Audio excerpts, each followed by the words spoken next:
Hello, everybody. Welcome to episode 614 of Radio. What? My birthday. Oh, there you go. Very good.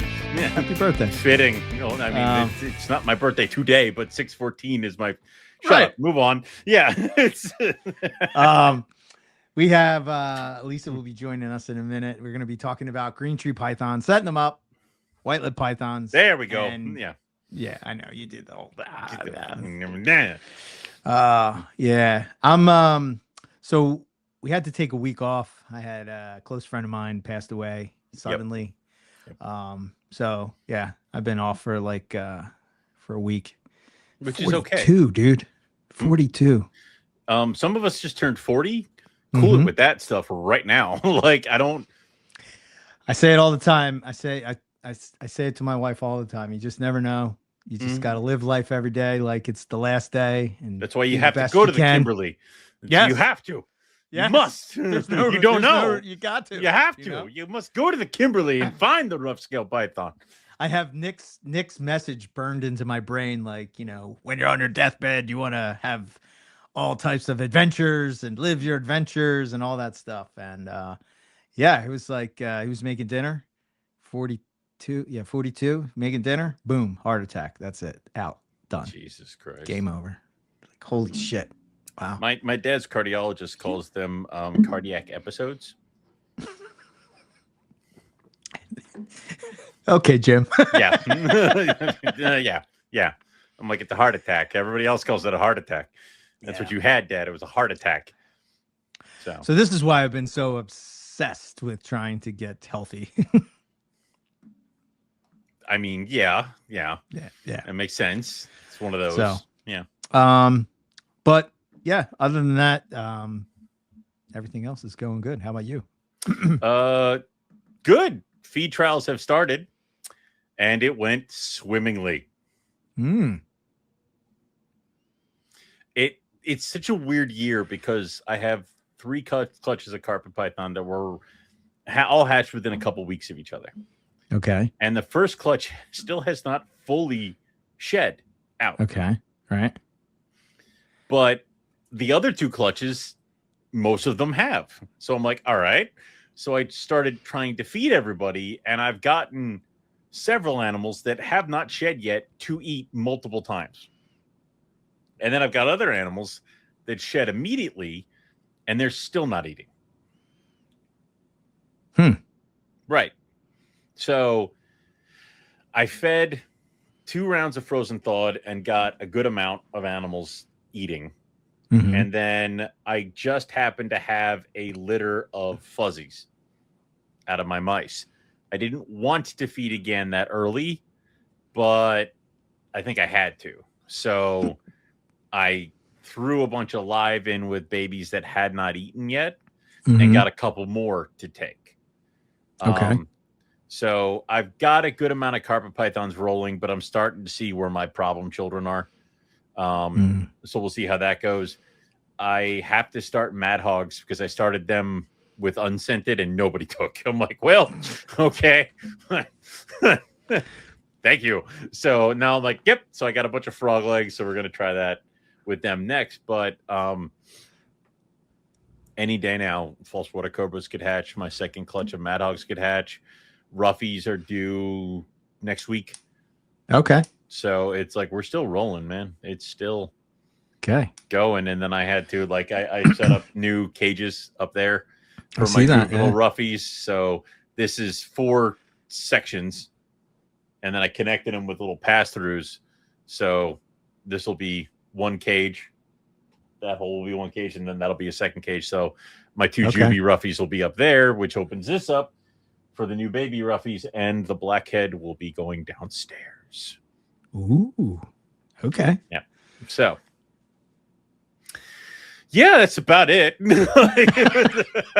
I got a bunch of snake cages set up. I want to say a huge shout out to Herpstat. Those guys are awesome over there.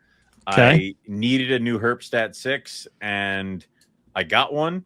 And then I was moving some stuff around here, and I unplugged one of my Herpstat 1s, plugged it back in, and it was not working. It was just dead. And I didn't drop it or do anything. I'm like, what the hell? Contacted them. They walked me through the process of getting it out to them. They have now fixed it and are sending it back out to me, no charge. They are, of course, I have nothing but herp stats, and if you count, I think I have like 20 at this point. So I have quite a few too. Yeah, I'm like, but they are fantastic guys. They got it done quick, and it's already on its way home. So they swapped out a couple things in it, sent it right back. So you didn't work out any kind of deal? I'm on a podcast. Hey, man, I'm on a podcast. Advertising. Apparently, they hit me up with a free fix. I'm hitting them up with a free advertisement. If you need if you need any kind of computer system, I cannot recommend anything else other than Herpstat. I have so many, and yeah, I think I swear by them too. I think I have like 5 Herpstat 6s, and I think just as many Herpstat 4s, and then all my racks are run by Herpstat intros or 1s. The only other computer system I have is my incubator is still run by Aranco, which is somehow still going. And I'm like, I should really change that, but the most important thing of all the whole thing, and it's like it's whatever. It's fine. I'm just using the shitty one for that. It's whatever. All right. It'll be all right. I said, You're Franco. afraid if you take it off, it'll break. Exactly. It'll ruin it. I'll do it. It won't be right. Mm-hmm. Yep. Oh no, the roughies didn't hatch right. Look. Shut up. Shut up. Shut up. Shut up. Anyway. Okay. All right. Enough of us yapping. Let's get enough Lisa talking. On the show.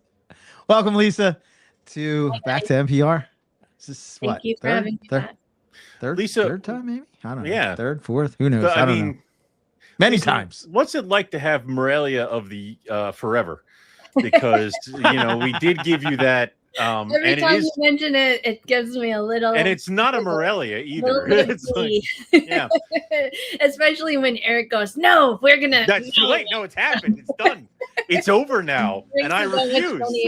I can't change it. You can't. Yep. Yeah, we can't change it. We should send Lisa some sort of plaque to put on like Pearl's cage. It does cage. make me a little sad because it's Dreamy and not Pearl. Even though I love Dreamy, Pearl is the shit. It's not Pearl. I thought it was Pearl. So see, we have to have a round 2, Owen. No, we don't. No, it's Dreamy. It's fine. It's still a black-faced white lip. I'm not gonna complain.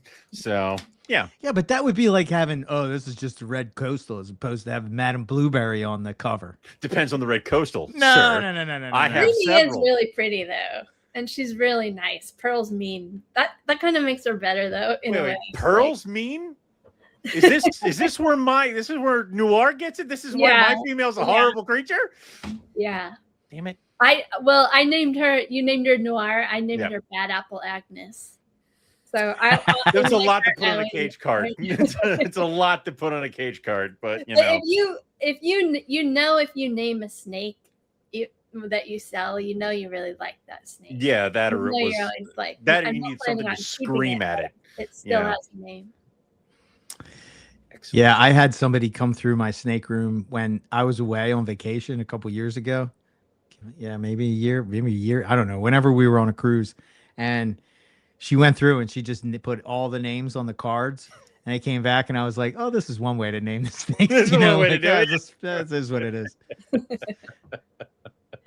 I don't name them all, but so every now and then one it just has a name because of the Bad Apple is like.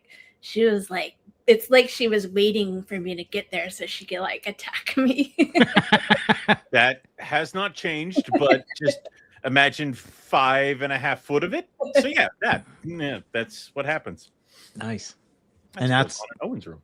Blackface or gold face? I should have just given her to you. I shouldn't have charged you. I feel like I owe you a snake. Well, you can tempt me with other things, not green tree pythons. Let's not go there. That's come on, Owen. It's not last hill. What are you gonna do when you've read all the things, and that's the only one left? That'll be fine when I finally retire. That's when you finally make your battle chondro. Exactly. That'll be when I finally retire. It'll be green tree pythons, rough scale pythons, ball pythons. I'll just check them off and be done, and that'll be it. There you go. There you go. Okay, fair enough. Notice I said rough scale pythons because it's never leaving over my dead body. So yeah. So I thought it would be awesome to have Lisa on to talk about establishing baby chondros, and then we're going to talk white lips, obviously. Yes.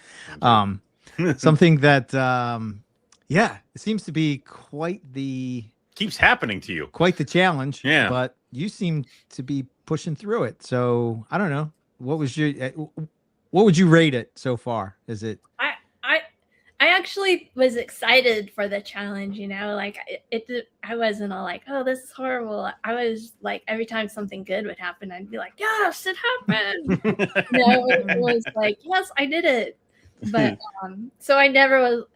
I mean, it would be one thing if they died and didn't make it, but I've been, knock on wood, it's been lucky. I did have one do a small little prolapse, but got it back. I caught it really soon and got it. I just put a little sugar paste preparation H. Oh, okay. And then just took a sexing probe, pushed it back in, because I've done the thing where they put sugar and because I actually had a white lip prolapse one time. Yeah. Really? I've had a carpet or two do it, and nothing happens. So I drove down to the drugstore and bought preparation H, and that worked like a charm. Well, I guess it makes sense, right? I mean, it's all right there. Yeah, it's like, all right, yeah. Interesting. Okay. I think it was my second clutch of white lips, and I had moved where my baby rack was, and it was by my back door, and it's really drafty right there. So I had my thermostat up pretty high, and I think that's what caused the prolapse. It got dry or something like that. I just maybe their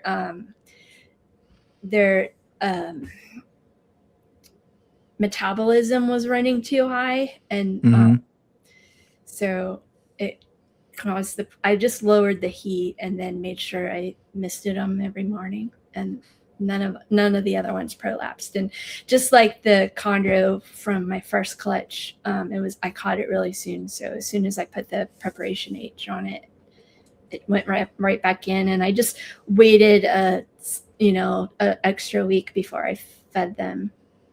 Do you like put anything on the vent or anything to kind of hold it in, or like? No, I just let it go in, and I also make them like crawl around in my hands for a minute or so they get their muscles moving around. Yeah. Yeah, I've only ever had that with a bredli. Yeah, I mean, I would dread for it to be one of those really bad prolapses. I'm just talking like a little bubble that won't go back in. Yeah. Not like a big old, and the full colon. Yeah. You're just all like, oh my God. Oh God. Wow. Yeah. I wonder. Yeah, I guess maybe just dry dehydration, or not just too hot and just dried out. It's like getting diarrhea from their metabolism being too high or something. I don't really know, but it's one of those mysteries of herpetoculture. Yeah, especially with the green tree pythons, because it seems to happen to everyone, and everyone has their own little theories about it. And my theory is when my green tree python did prolapse, it was because when you're doing trying to learn about your snakes, you're like, okay, I'm misting the snakes in the morning and I'm misting them at night. Let me stop misting them in the morning and only mist them at night. Okay, let me not mist them for like 3 days. And I was like seeing how dry I could let them get. And that was when the one prolapsed. And they do, if you actually spray them, you will see them drinking from their coils. Not every time, but you do see them drinking. So it is a way that, like, I think it makes sense because they live where it rains like twice a day, every day of the year, practically. Yeah. And I guess like I used to think of spraying chondros as just like affecting the humidity, but like to me, if they're not drinking out of a water dish, then it makes sense that you would spray them so that they're drinking. I do see them drinking out of the water. I've caught them drinking out of the water bowl too. And I'll see they'll poop in the water bowl, so they're going over to the water bowl. Okay. They're hanging out over there. Do you have it more towards the top? I keep it in the middle. I have it just like, so you want to know how I set them up? Yeah. I just have them in those VE6s. They're longer than like the 6-quart shoebox. They're like, I want to say like 21 inches long and like 7 inches wide and 6 or 7 inches tall. Okay. Like a little longer than I think that's good too. That's one thing that I like about that is that it gives them room really to thermoregulate because they're farther away from the heat tape. And most of them do spend most of their time in the front, but you will see them move to the back and thermoregulate. So I like that tub a lot. It's that longer tub. Yeah. So I keep them with when they first hatch, they're so little, I don't bother to put in one of those, like a dowel in there yet. I just put that cheap plastic. You can get rolls of it at the fencing. Yeah, it's the garden fencing, I think is what it's called.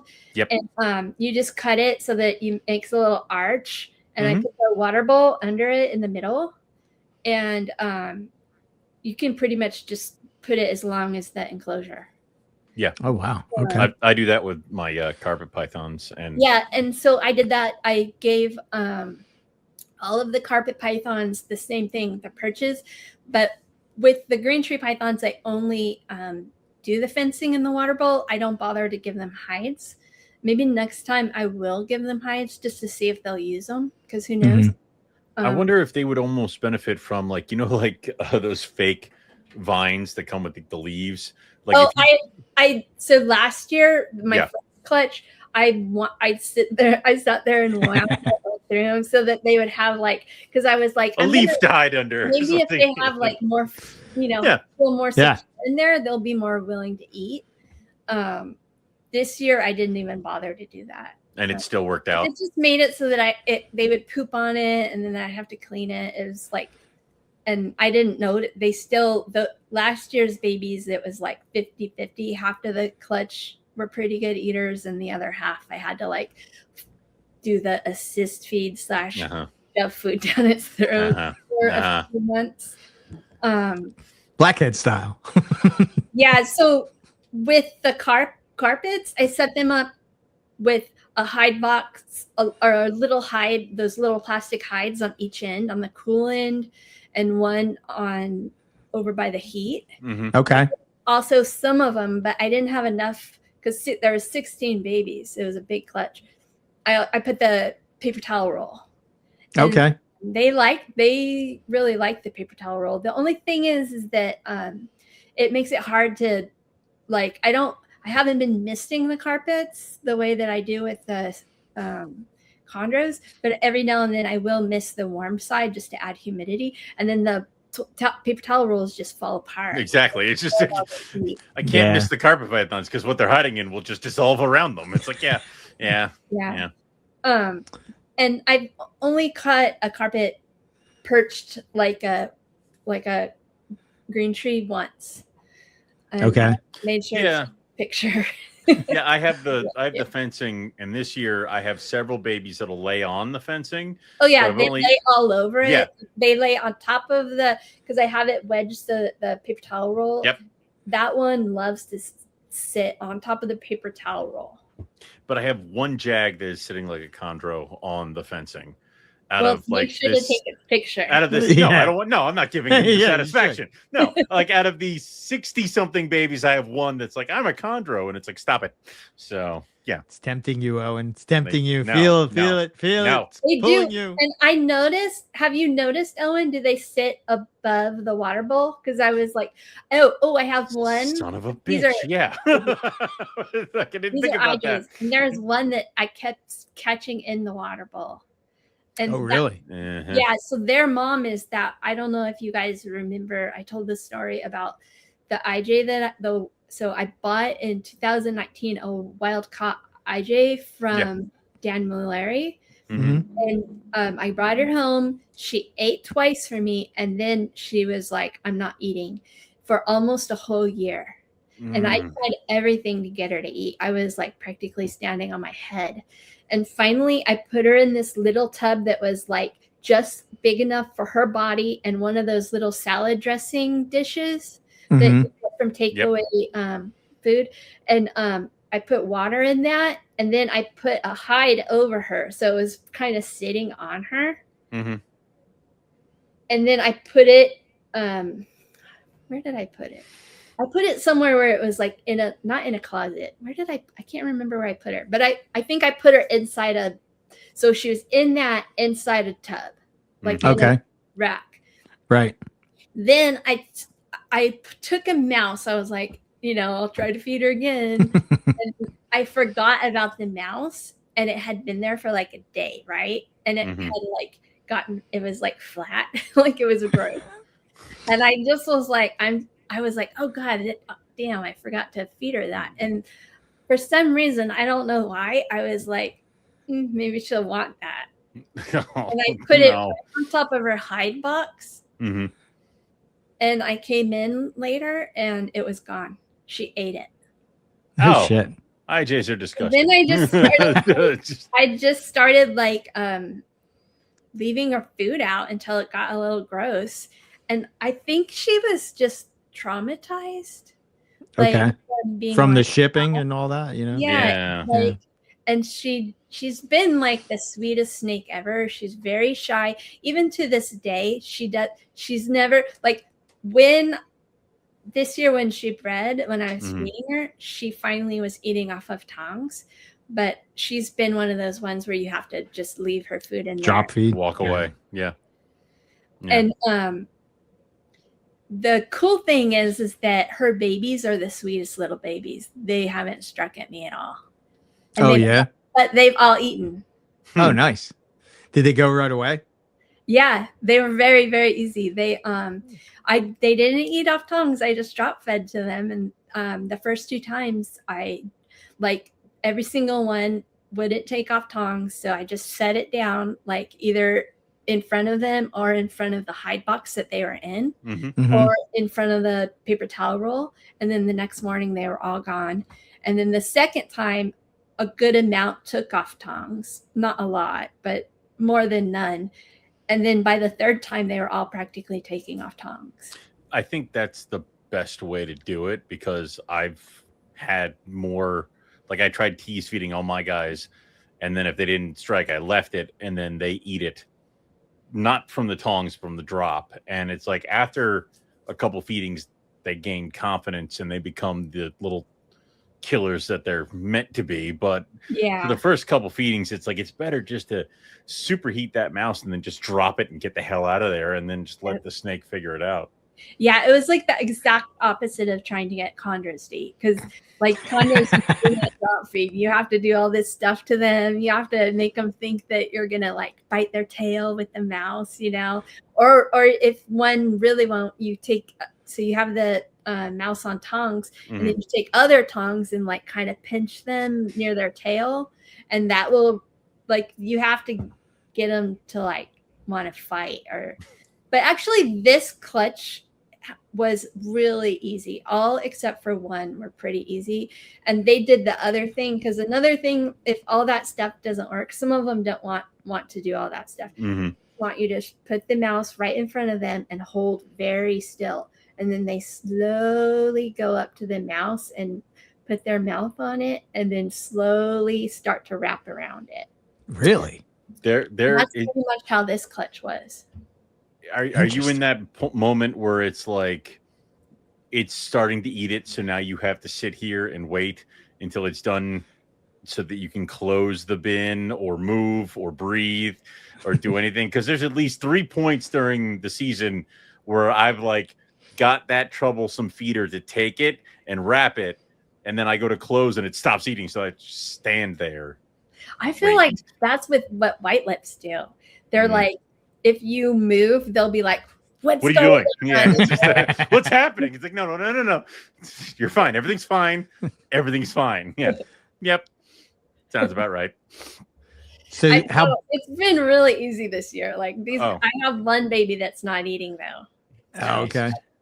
And last year it wasn't as easy. No, it wasn't. It was the do this, and I shipped a snake to Adam Say, you know him from Expert Idiots. Yes. He has the one from last year that's still to this day. I was like, if you want the snake, you can have it, but just so you know, it's going to be a pain in the ass. But he said it's fine. He'll take it.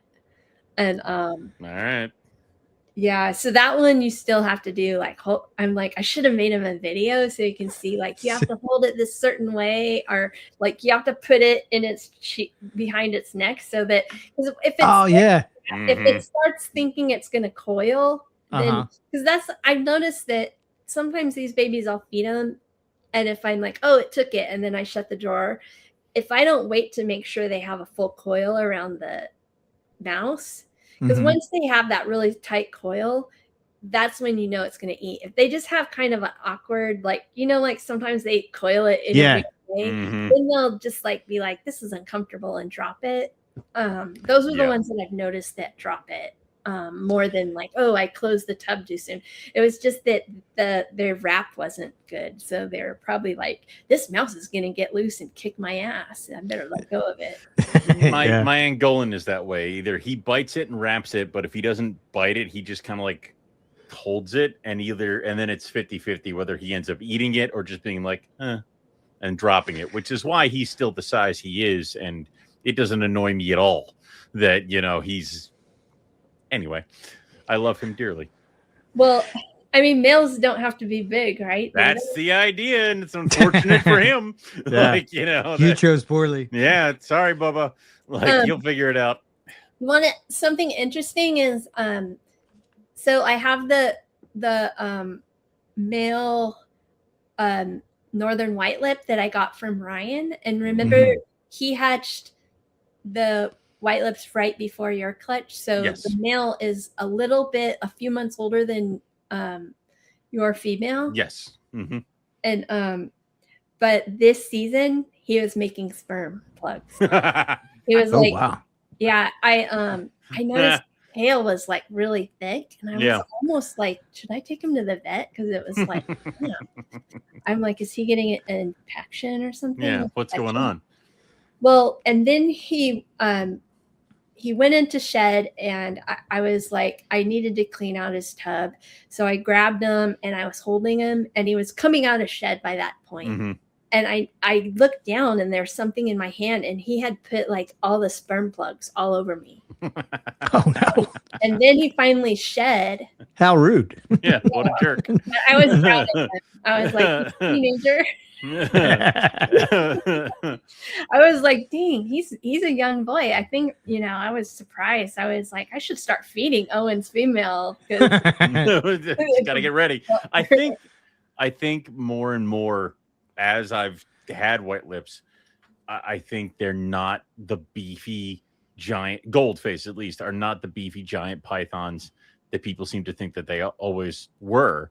Like, my male is like, when I got him, he arrived on like jumbo rats and guinea pigs, which he never should have been on, and I slimmed him down. But my female's only my proven female's only like 5.5 foot, eating medium rats. So it's like, I don't think they need to be the giant python that people seem to think that they need to be. So yeah, I would agree. I think a younger male that's producing sperm plugs, if you have like, I have a male, I have a pair from the clutch that your girl is from, and then I have a female that is actually related to your boy from Ryan. So, because he and I swapped girls that year. So, if my male starts showing signs, I might throw him in with, I just got another pair of gold-face white lips from Jason Earl. Oh, yeah. This was a wild-caught pair that I had. He had a female, and I had an extra male, so I sent that male up to him, and then he sent them down to me, and I sent them back. So now he's moving, so now they're back with me. So I have another female that I might be willing to throw a shot at. So if my boy starts throwing sperm plugs, I have a girl for him to go to. So I think even this Southerns can probably breed a lot smaller. I think so. Michael Aslam up there. Yes. Yeah, he's killing it with white lips. Yeah, he's like he's pretty. He's kind of like I think of him as like Canada's Ryan. Yeah, he breeds a lot of really cool pythons. But and he's been helping me with trying to figure out how to get the red male to breed. But I think his female's a lot smaller than Pearl. Yeah. Like, I think she's not that big either. I did a test run with my female this year and my boy, because my boy is a little bit bigger. Of course, he's already killed a female, so I was a little cautious about this. They did okay. Nobody got bloodied up and nobody got hurt, but I think next year is going to be the really serious run, because now she's out in a big 6-foot cage near the olive pythons, and it gets a little bit cooler out there and stuff like that. So, yeah, I think I'll try that next year, but she's only maybe, like I said, 5.5 foot. She's still on medium rats, maybe about that thick around. So we'll give her a shot. Is it more of an age thing with them, you think? Like maturity? They get, is it 2.5, 3 years old, 4 years old? What are Lisa's the one who's bred them. I've done shit. My male is the male that was making sperm plugs. He's 3. Yep. 3. Okay. All right. But my female is even smaller than him. There's no way she's big enough. Like, she just doesn't have the body weight, and her head's still kind of small. But the black face, like Pearl was a wild caught, and then Well, I got Pearl really big. Okay, yeah. I was still a baby python keeper when I got her.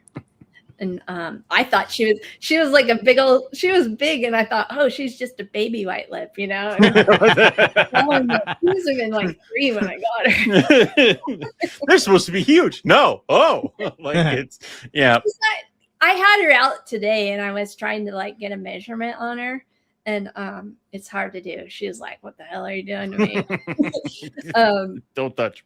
I would say, I think, like, if you aren't counting her tail, she's not 7 foot. I think she's still in the 6 foot range. Okay. But I think that's big for she's what. Like, she's pretty big. And it's funny because when they do go into breeding, like I said earlier, when we were talking earlier about how they can just like build those follicles, they can put on weight fast. If you start feeding them, they just put it all into the yolks. Right. And then when they reabsorb, you've now packed on all this extra weight onto your female. Did you guys listen to the Boas episode? Not yet. No. Not yet. Ronnie? With Jeff Ronnie? Yeah. No, not yet. Oh man, that was a good episode. They were talking about when females are building the boas, they chug water. And you know, if you pay attention to the white lips, they'll chug water too. Water. So like, what do you mean? Like they're just putting their head right into the water bowl and just like scooping just it chug up? it. Like she was she'll want so much water. Like I'll clean out her enclosure. She has lots of water. I give her, and when you're breeding them, I think that you need to give them fresh water more often. I think that helps them a lot too. Because I think a lot of that swell is water. Yeah, that makes sense. Follicles first, they're putting in lots of fluids, but it's fun because I take her out of her enclosure and I have it all cleaned, and her water bowls are kind of in the front of the thing. She has 2 water bowls, so when she's going in, she has to like go over a water bowl. Well, she'll go in and then she'll just stop, and while I'm holding her, and start drinking water while I'm holding her. You've got nothing else to do. Just sit there and I love it. I'm like, this is badass. I will say that, you know, obviously a lot of times when we give fresh water to the animals, like you'll see an animal like drink. I think white lips, rainbow boas, anything that's a high humidity, like 9 times out of 10, once you put the fresh water in, they're either drinking or they're in it. And it's just like, even if they just slide through it, they're still touching. Jet sitting in this water bowl. I'm always like, what the fuck, do you have mites? That was, I hate that. But one of my one rainbow boa is in the water bowl, and I had to do like several double takes because it's the male. And usually the female will spend all the time in the water when she's pregnant, but she hasn't been doing shit, and he's in the water bowl. I'm like, did I get them? Did I mix them up? No, I didn't. That's the boy. Like, I think Jet loves soaking in the water. And you know what? Sorry, I keep talking about pervy stuff, but I think that they need to go in the water to clean out their hemipenes. Like, That makes sense. I've literally found one time floating in the water, I was like, what is that? Mm-hmm. And I thought it was like some weird parasite because they are wild caught. And I looked at it and it was, I know what the python book has a picture of what white-lipped pythons hemipenes look like. Yeah. Mhm. It's a shed skin in the shape of his hemipene in the water bowl. Oh, wow. That's wild. Yeah. I've never seen that. I wouldn't have known what it was except for that picture in the World Volume 3. Huh. Well, listen, this isn't going to be anybody who thinks this shit is glamorous hasn't been paying attention. Oh, like, no. You know, Yeah. you're going to be, you're covered Breeding with animals crap. is not Like there's somebody's thrown up we're over not here. breeding horses. Oh my God. Yes. Really pervy. Thank God we're all in smaller animals. Like, you know, otherwise we're having gloves up to our shoulder. Yeah, that's yeah. Oh man. That's no thank you. Mm-hmm. Yeah. I got the crash course on the cows. It's important for the males to have a big water bowl so they can soak. I've never seen Pearl or Dreamy ever soak, but I've seen them chug. Yeah. Interesting. I remember I used to have Burmese pythons that would drink so much water that they couldn't keep it in. They would just start drooling out their mouth. Yeah, have you ever had that? I've done that where I picked up Pearl and she kind of water. Yeah, it's just like Zero used to do that. He used to drink a bunch of water and then not swallow and then come over and be like, bah. I'm like, oh, why? And that was, So that's a different kind of issue. Different kind of issue. Yeah. It's kind of the same. Yeah, he was just too stupid to swallow. He was a special one. Special boy. But yeah, I mean, but also that's because the Burmese python's like what, 80 pounds? Yeah, it's something that just stood out to me when you guys were talking about that. I've never seen carpets do it. I've never had carpets do it, but Burmese pythons, for whatever reason, they, I don't know. Maybe it's because they had the big water bowl. I don't know. Well, I think just big water bound. I think big snakes like that love water. The berm at the zoo, at the Sacramento Zoo, when I was a kid, the enclosure that the berm was in had this little concrete pool, and he would sit in it all the time, or she. Yeah. I think it was a she, actually. I think any big-bodied snake likes to be in the water just to kind of it takes that weight. That's why an anaconda is. Yeah, they had an anaconda in one, and then a berm in another. Yeah, yeah. I think that would just be that. But I think I don't know, because it's my ring pythons never soaked, but they also never shed correctly. But my white lips do, and they soak, drink water, do all that fun stuff. Wait, do you not have your rings? Not anymore. No. Oh. I need more rings. Yeah, well, mine burrow. My rings. Yes, that's what I would say. They do that. That's why I gave them a shit ton of mulch and kept that damp, which was fun. Because then when you had a 6-foot pissed off ring python female emerge from the mulch from the corner you weren't expecting her to, it was always a fun time. Fun time. Fun animals. I need more. Yeah, they're cool snakes. Oh yeah, they're really cool. Yeah, they're on my list. They're cute. The rings, green trees, and white lips seem to have that same the shed that because their skin is so thin, right? It's they're. I think that's where they get that sensitive rings. Well, I mean, not rings. The thing that's weird about green tree python's skin is it's not iridescent, even though they live there in the same environment. That's so weird. I didn't even think of that. I love that. Yeah. I was like, this is weird because they're out there in the rain. Same exact. Are there any other snakes over there that aren't iridescent? No, water pythons would be iridescent. Oh yeah, they're really iridescent. I know, they come at me too. So I'm just thinking of the wild ones. Carpets are less iridescent, but they do have it. Yeah. I've seen it more on wild ones that I've seen it on scrubs. Super iridescent. Oh yeah, think of the barnecks, man. Yeah, it's weird. It's it's a different thing about their skin. But What about like colubrids? So like, oh, like they have, like, I don't think that I don't know if they have taipans, but they definitely have black snakes over there. I don't think those are iridescent. But I was talking about pythons. Right. But I'm saying, like, if we're talking about maybe the green tree pythons have slid into a different niche. Thank you. That maybe is more reserved, like night tigers. Like, you know, they would be considered somewhat iridescent, right? I mean, I would say, oh, because they aren't like, they're in the trees, so they don't need to be iridescent. But scrubs are in the trees a lot. Carpets go in the trees. So yeah. Speaking of scrubs, just on a side note, did you see those two big males combating that video? Yes. Holy crap! That's why I'm so glad I have a pair, or at least two very chill males. Like, it is. Holy crap! Like they were hurting each other. Yeah. They weren't doing like what carpets do, because carpets do the combat, but not like that. That was, they don't like green tree pythons. They kill each other. Do they? Yeah. I accidentally put two males together, and then like, they go for they play for keeps, like Freddy Krueger. There's no play combat here. Not in we ain't like those not carpet in stick world. We do it for real. Yeah.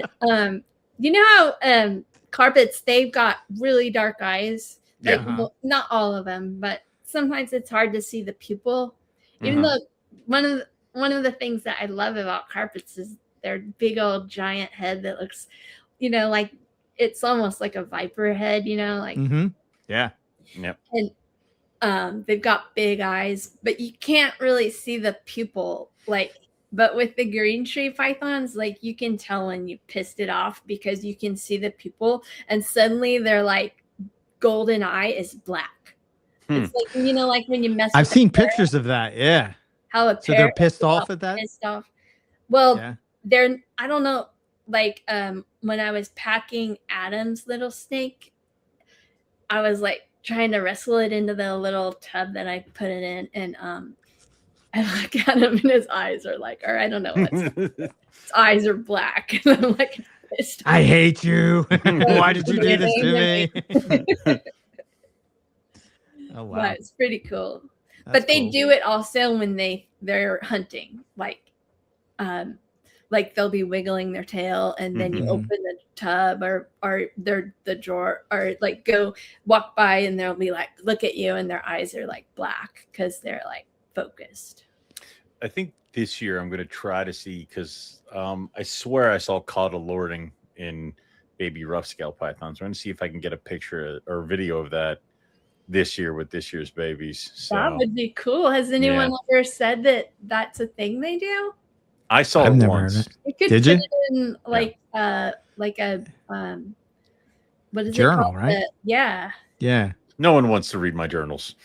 It's all nonsense. I don't want your personal journal. I just want to know what happened with you. Nobody knows. I don't know. If you're going to get it, you get it all. If you want the rough scale, if you want the snake facts, you have to go through what I'm feeling. Yeah. So I don't want that. I know too much. I know too much. What color is their tail? No, it's like cream colored, cream and brown. That's really the only colors they got going on.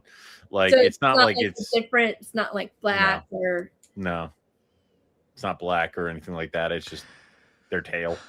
I'm trying to think if I've ever seen a carpet do it. I think so. I thought there was a video of some other Morelia doing it. I think I have. Hold on. Recently. To the archives. Yay. As you guys talk. So, all right. So as far as green tree pythons, you got the clutch last year and this year. So these are arus or?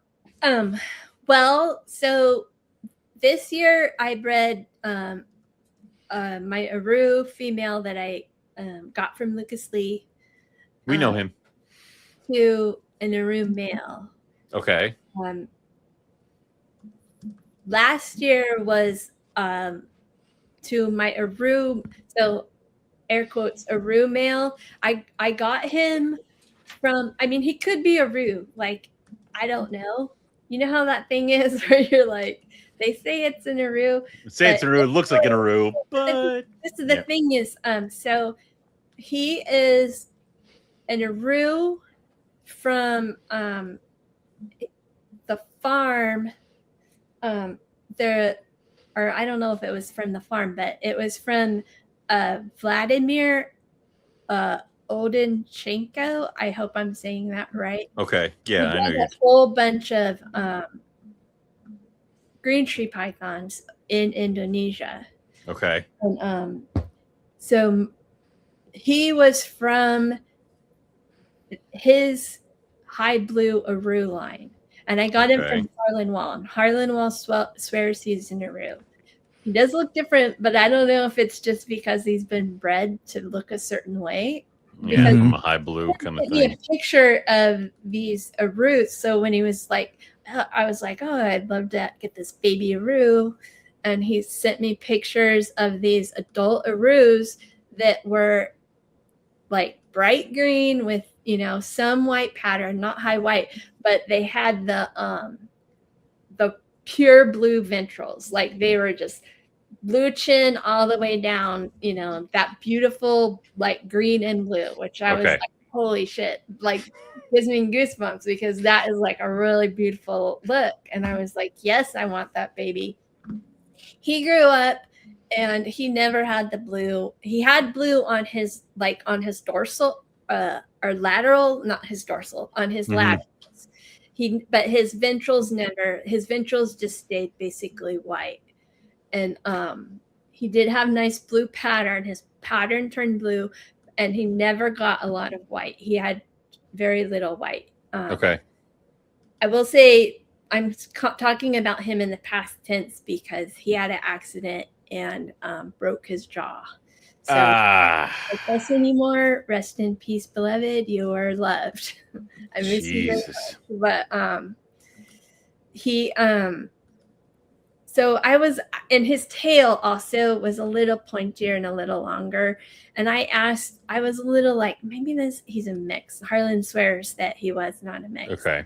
So forgive me, Harlan, for doubting you. But we don't know what was going on, you know, in Indonesia. There's no Again, you can only go by what you've been told by the person previous. Here's the funny part. His babies, about 3/4 of the babies, pure blue ventrals. I was like, they look like the pictures. So I'm just telling people that are buying snakes, if anyone buys snakes from that clutch or gets a snake from that clutch, that these are Aru to a unknown. So so that was what is the responsible thing to say to someone? Would it be a Aru type? Because it'd be like a Aru and then cross to an Aru No, type. I think people say Aru type. I don't know. Too often. Like there's all this jargon that people have in the chondro community. And I think Aru type means that it's a wild caught, and we say it's a Aru type, meaning it's an Aru, but how can you really know about? I mean, yeah, does he fall into that category though? It's like that's what I call my Arus are Arus. Like I'm pretty sure they're Arus. Like the female that they fit they have all the like criteria. They have the short tail, they have the white pattern, they have, I mean, not all Arus have white, but yeah. You know, they have the small Arus have like smaller heads, shorter heads. Yes. And it's all right, he'll be back later. Where did Papa go? He'll be fine. He's okay. It's whatever. He's official Podfather business. But this year I'm like, my babies, I'm gonna call this clutch from Fennec. These are Arus. So. There's no, I don't doubt them. Forgive me, Harlan. I don't doubt you. I just don't know. A lot of apologizing to Harlan here. Yeah. But all right. So that was this year's clutch Arus. So all these babies are yellow? Yeah. So the yellow is all of the Verdis, the southern type. They all have yellow. Includes the Australian. they're Okay. only yellow, and yellow is a recessive trait. So once it takes over a population, you can't really get It's it done back deal. unless there's a Okay. spontaneous mutation that takes over. Okay. That's And cool. yeah, I do have a red Biak. So I have a So- red. Is the eventual plan to breed a Rube Biaks, or are you gonna find another Biak? I have a few Biaks, but one of Okay. the Biaks is red. I Okay. actually, for the Biaks, I like, there's some Biaks have white pattern, so I tried to get a pair of Biaks with white pattern. It's Nice. hard to do though.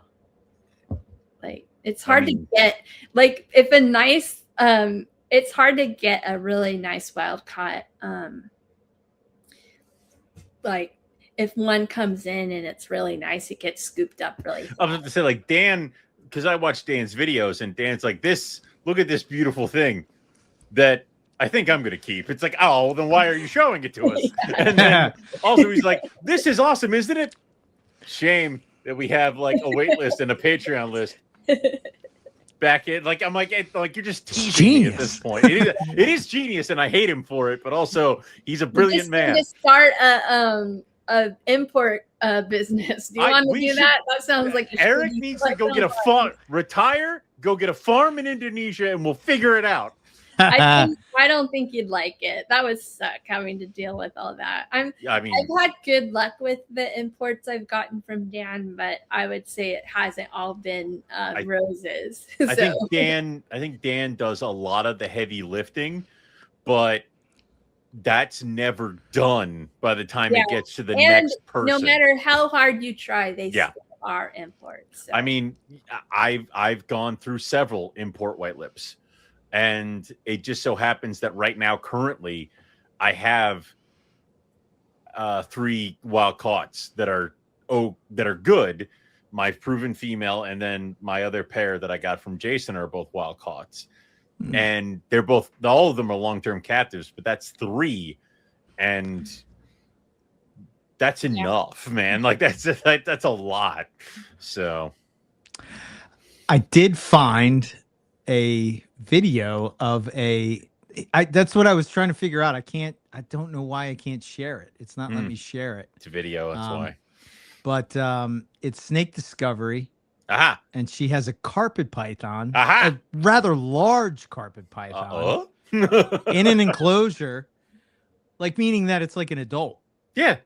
And just like what? Flipping its giant tail? Yeah. That's why I wish I could record it and share it. Well, but if you join the Patreon, maybe someday it'll be on the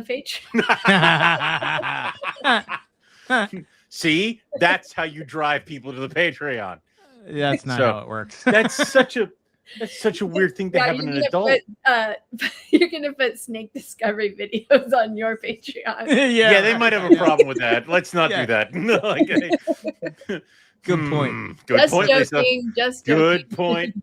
That's why I don't listen to Owen. We're going to get that cease and desist letter any minute now. So like, wait, hold on. If I do this, right, and then I change, can you see that now? Oh, yeah. That's what the hell? Wouldn't it be funny? So that's his head facing the tail too. That's what it is. That is called alluring. Exactly. So I bet you the reason why we don't see it as much, because we don't give our snakes branches to sit on. We just give them a ledge. They don't give them a really tall thing so that they can. Yeah. That we don't have these giant cages where they could literally set up that way. That's cool. It's so cool how he wrapped up like this and came back down like underneath where his tail is. I bet you if they put like a chick or a rat down there. Thing. Oh, you put your hand there. You're even if that thing wasn't, even if that tail wasn't flopping around, that thing is locked and loaded. Like you put anything. Yeah. I bet you its eyes are black too. We just can't tell. Its pupils are huge. Yeah. Jesus. Pretty wild. That's nuts. Badass. That was worth the wait. See, I told you, he leaves and does an official Podfather thing. Yes. Yeah. I think, you know what I find interesting? How do they know?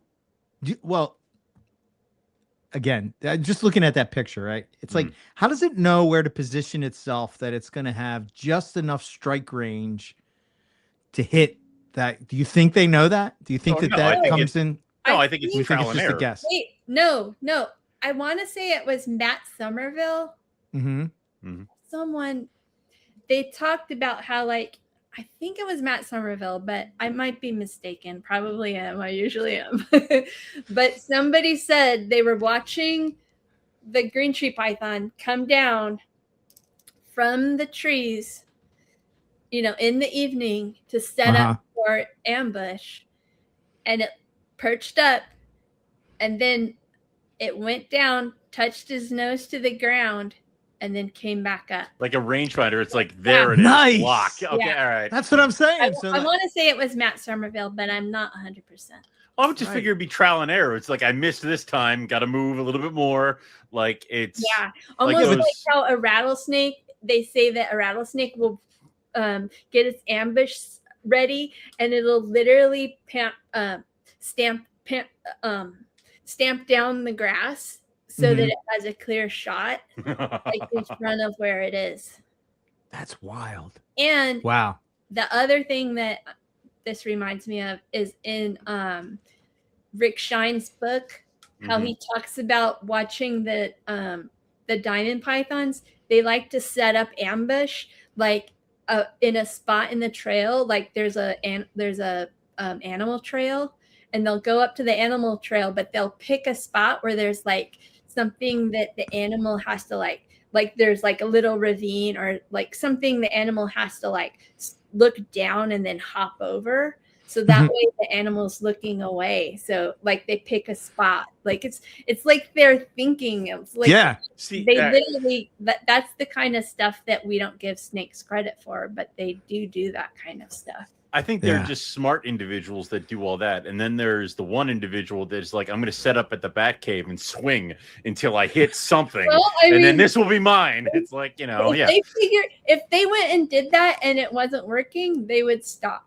Correct. The other thing that we always say about that I learned, because I'm like, when I set up the enclosure behind me, I was like, oh, I'm going to get to see them do a little more natural behavior rather than in the little cubes I have them in. And the first few nights I was like, oh, because he started perching above the water bowl, and he was doing that where he was hanging his head down above the water bowl. And I was like, that's really cool.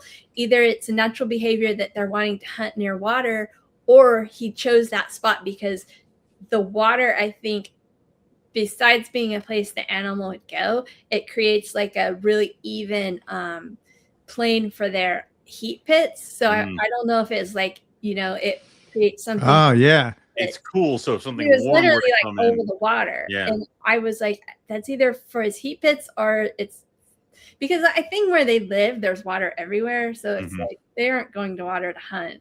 But it did create like a plane, some spot where the animal could, if an animal went by right there, he would see it. Right. I was like really excited. I was like, this looks so cool. And he kept doing it. And then I started feeding him, right? Then he's like, oh, that's not where the animals are. The animals are up here. And so now he just waits by the front door. He learned really fast that, oh, this is where the But that's pretty cool, though. I want naturalistic things. Like, Yeah, I was like, you're supposed to hunt at the water bowl. Yeah. It's not how it's supposed to work. People say green tree pythons aren't smart, but they are. Like, they're all smart. Like, if you just give them half a chance, and when you see them do something smart and actually accept that they're doing it and choosing to do that for a reason. Like, he learned really fast. Like, oh, the water bowl isn't where the food is. I guess you would have to, right? Like, you would have to sort of. Yeah, I mean, you'd have to like learn real quick and adapt. Yeah, or die. Yeah. That's how nature works. Yeah. Right. Yeah. I heard you guys talking about green tree pythons, and Owen just totally like he asked if they were yellow. I did fine. What is this? I did this fine. is like scrub python with Blake Bauer. I know he asked me the most basic question. I did fine. I know you must know this. My question is, I did fine with the one that you're calling the could be Aru to the unknown, and then you have the Yaru. Did you notice a difference in the feeding of? You said that the first one was more difficult and the second one was not. Well, Right. that's the funny thing is that supposedly Arus are harder. At least that's what they say. I've heard Ryan say that he thinks they're all kind of like there's the Kofiaus are really bad, but I've heard that one. Arus Yeah. are bad. Sometimes they're not bad. And this clutch of Arus have been so easy. Like I said, the thing that they wanted was me to just hold it very still and be patient and wait for them to wrap it. Do you have like a list that you go down as far as like what's your first thing you do? Is your first thing just drop and then move from that didn't work? Go to the next thing? Yeah, like with the chick down, with washing, you wash them and you do the chick down. I didn't even really have the chick down's weird because sometimes it works like a charm where you're like, oh dang, that's a silver bullet. Like it's like suddenly it's all like, what is that delicious smell? And then other times they're like, get that tickly thing out of my face. You know, like too fluffy. Yeah. They're like, that tickles. And but I was excited because I was like, I'm gonna try all the tricks with the carpet pythons that I try with the green trees pythons, and I was gonna compare. And the chick down, I barely even touched chick down this year, and I didn't the braining where you poke a little hole, the brains come out, and no, it wasn't anything like that. But I did. Another thing that I was trying to notice if they like wiggle their tails in a different style, because like maybe if they're in it from a different area, maybe like the prey there, they wiggle their tails in a certain way. And I do think it's hard to say because sometimes when you're like, am I just like I want it to be that way? Yeah. But it does seem like this clutch that they don't wiggle their tails as much as the last clutch. But I don't know. Like it's hard to say. Also, when they're really tiny, it's weird because they're so little that I feel like when you're like, picking out, these are the good ones. I'm gonna put the good ones in this row, and the standard ones. Yeah. These are the top shelf. These are the bottom shelf, and right. You're like, maybe this one, but the pattern. Once they get some size on them. Same thing with the carpets because they're all kind of like reddish and then they slowly start to develop. And it's like their pattern opens like a flower because like they all have a really tiny pattern. And then as they grow, it's like getting bigger and you can actually see it. Like my old eyes are like looking I'm like, I can't see the pattern. Yeah. But I'm like, wow, they're getting pretty. I feel like this whole clutch is really nice. Like they all have really the blue. Oh my goodness. Yeah. That's on that. But I mean, this year's like that. I wouldn't even know which one to put in the like. I'm if I had to choose, like, they all going in the top shelf. Like when you're guessing when they're really tiny, you're like, I think these are going to grow up to be pretty, and these are going to grow up to be, standard average. I haven't developed the eye for that yet. Like I can pick out a even carpet. For a carpet. I can pick out a baby carpet. Yeah. Perfect. Oh, you can, because I would. That's what I'm saying is that I tried with this clutch. I'm like, it was really not that some of them were darker. They all had kind of like. I was surprised because it was granite, a visual granite male to the wild caught female, and the thing that I liked about the female, why I wanted her, was to pair her to the granite was she didn't have any, how IJs, some of them have yellow, like they'll have a yellow head, but then they'll down to cream. And I thought, I don't have xanthic and I don't necessarily want xanthic, but I know everybody loves xanthic granites. But I think that what they like about the xanthic granites is the high contrast that it adds. Because the one thing about granites, because it just blows the pattern out, so it kind of makes like a brown snake with black spots. Yeah, and I think if you can reduce the pattern, but also reduce the yellow and brown, so that there's more space between the pattern, make it more contrast. But because I do like that look of the white on the Xanthic granites. But wouldn't it be cool if it was white instead of white and dark brown? It was like white and orange, like Yeah. something like that.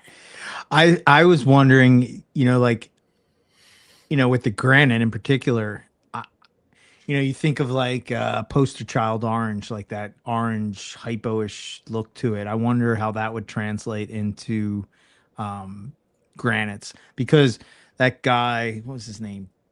Pete Downing, that was breeding.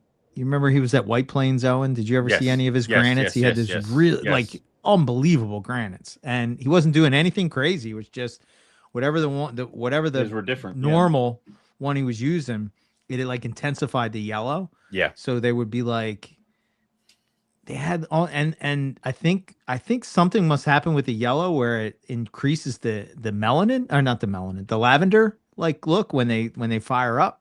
So you would have like basically almost like these purple, even the hets did it. It was wild. So like I've always been chasing that. Nick produced one that I bought from him, a long time ago, and it kind of had that look, but it was when he started out crossing them, so it was a little, little wonky. I was just trying to pick it, like babies that I thought, because when you have start with the granite male, all I can do is go back and try to look at the parents that Nick has the lineage chart. So, and a lot of them were like really banded, and lots of the brown bands. And so I was actually expecting more banding with these babies, even though mom is banded, but she mostly has like where the bands are broken, where she has like that line that jig-jags down her back. So she does have some amount of the, she's not white. I wouldn't say she's white. Well, her lat on her sides, it's white and it comes up, but then by the time it's at her back, it's like gray, like dark gray. Gotcha. Like dark gray and black. And then she has like these yellow like bursts that come up into her saddles where the black and the brown is, like right there. And she had silver eyes, which I was like, oh, that's really cool. That is cool. So I was trying to pick babies that might look more like her. Then I don't know what the dad would look like, but I don't know how to pick a silver eye out of a baby that has like a reddish eye. Yeah, I don't know either. Yeah, it's a good one. Because I actually I wholesaled a bunch of the babies. Did you? Yeah. So I only have 6 of them left. Gotcha. So hopefully I kept some that have silver eyes, because that's really what I wanted. Yeah. That's cool. I think for me it was just I held back so many animals that I just started to. I learned real easy like the things that I thought were cool, and then I would hold it back, and I was like, nah, that's not right. And I don't know. I just have an eye for it. I do not have an eye for it when it comes to green trees. Like I have no idea how they pick it. I don't think anyone, actually, I think that you're right. There is no way to know. Like I tried. Not with that much of a color change. I tried because I held all the babies back there. I just sent 2, like besides the 2 that I gave to Lucas. Uh-huh. And I'm gonna give him 2 more from these so he can have a ruse. Because I'm really grateful that he was willing to sell me Fiona. But I watched them, and so one of the babies, it turned. It was yellow. They're all yellow, and its head turned before it started to turn green. It turned really pale, like almost white. Like it's baby yellow, like faded out. And then the blue just started coming in. That's cool. Yeah. And that's the thing. But then there was another one that was taking forever to change. And it just kept fading and fading. Its pattern was fading and its yellow was fading. And I thought, ooh, is this whole thing going to turn blue? But it didn't. it did have a lot of blue, but on the back, the green, it's like they have two, like they start out yellow, but that's their baby color. It's almost like the carpets, the IJs, when they start out red, baby color, and then that fades as their adult color comes in. So their baby yellow and their adult yellow are different. Okay. I'm trying to research how their color is, like, because in the online, like when I was like, how are they green? And they're like, well, they're not really green. They have iridophores and like these words that I don't really know what they mean, but it's like these prisms that they have in their skin that reflect that color. So they have the blue layer underneath their skin, and they have these blue. Well, anyways, they're blue underneath, and then they're yellow on top. They have a yellow reflectant on top. Okay. And that's why I think so. When they turn, I have an old snake that turns blue. He's like slowly losing his green.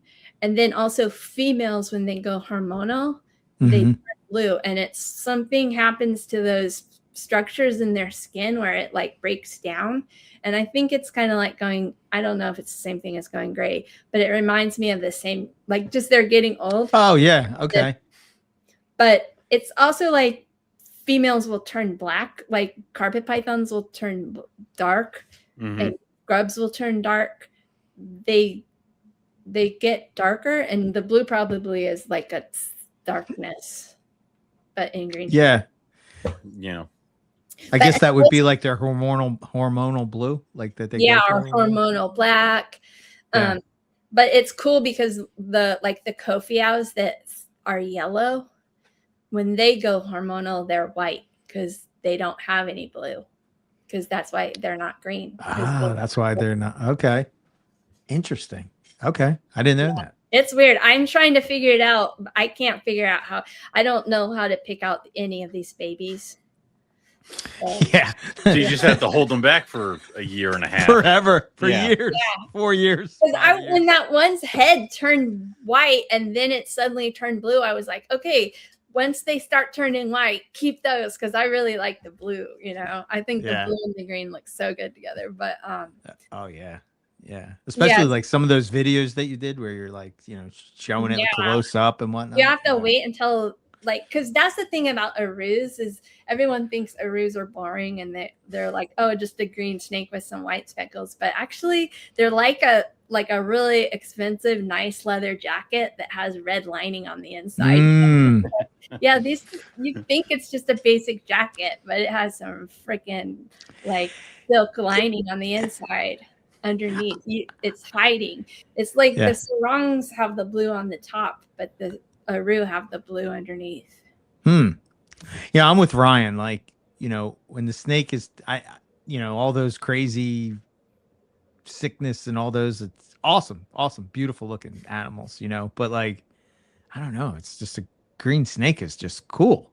Like, there's just something about a green reptile. Maybe it's just growing up, like, an iguana was like the thing that I had to have, and it was a green reptile, and you saw a green I'm right there with green rough snake, it's like, oh my God, that's the coolest snake ever. And everybody wants to make it something different. Like, I know. It's kind of like it's weird because it's like one of those things where I'm like, because I kind of have that personality where I'm like to be contrary, and I'm like, am I just being contrary that I don't like the the weird ones? But I'm not. I really when I see the green and blue one, I get goosebumps. I remember the first time I saw the I don't know if it was the sickness, but there was I was over at my friend's house, and her teenage son is the one that actually got me started in herpetoculture. Like, he was really into snakes. And oh, really?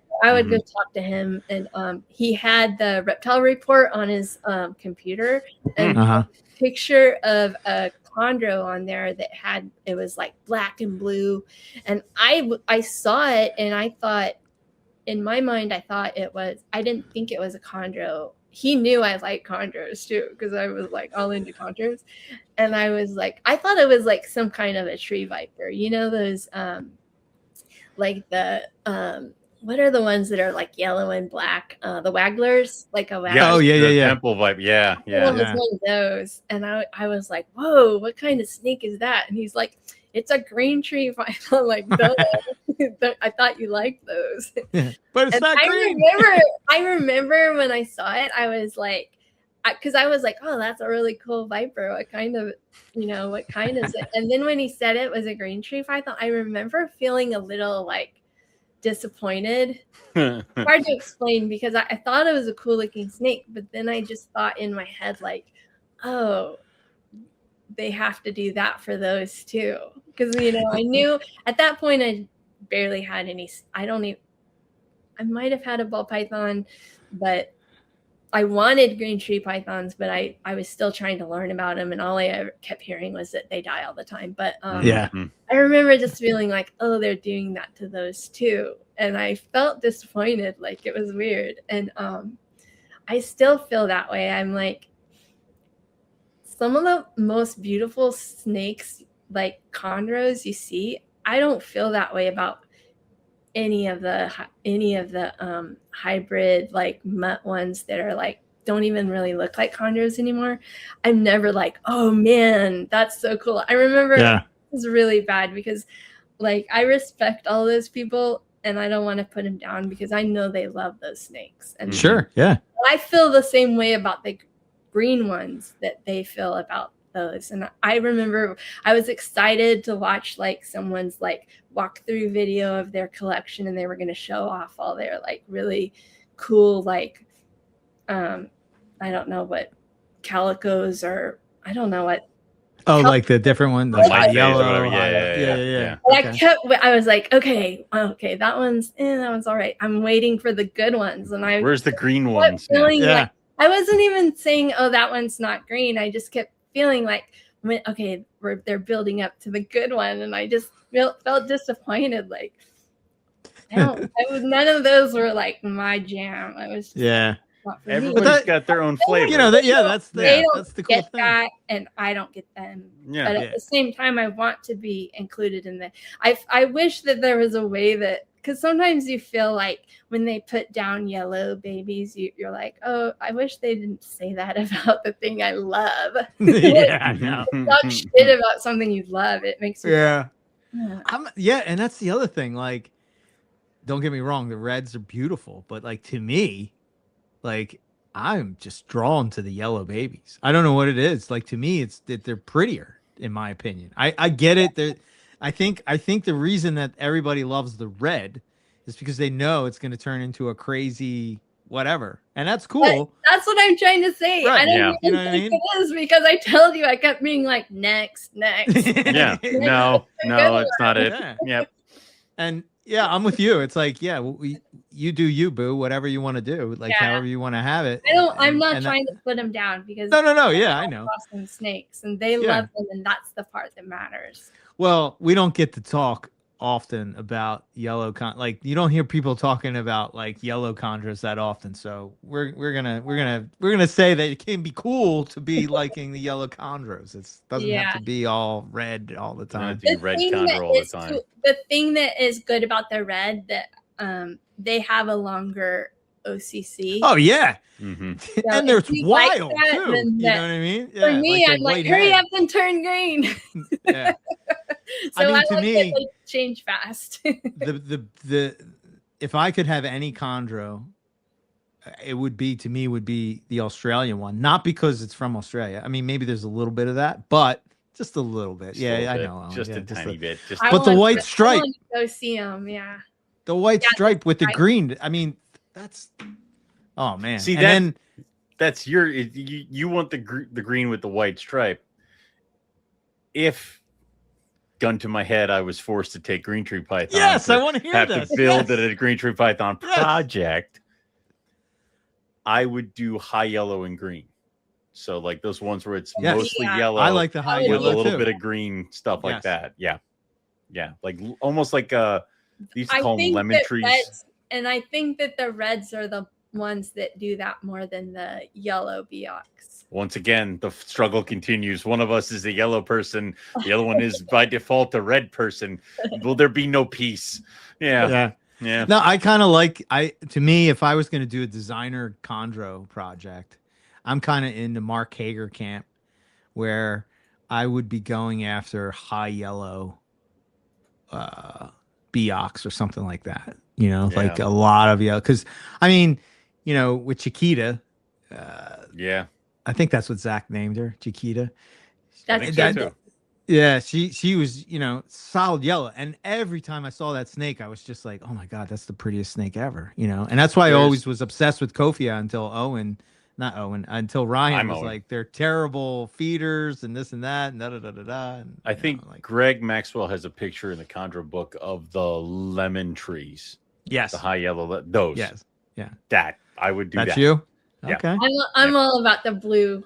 I like the really dark green, really, really dark green, like super. I don't know. Ryan said I would love to be on a podcast with Ryan so I could just ask him a million questions. But we can trick him into coming on and then just leave you here.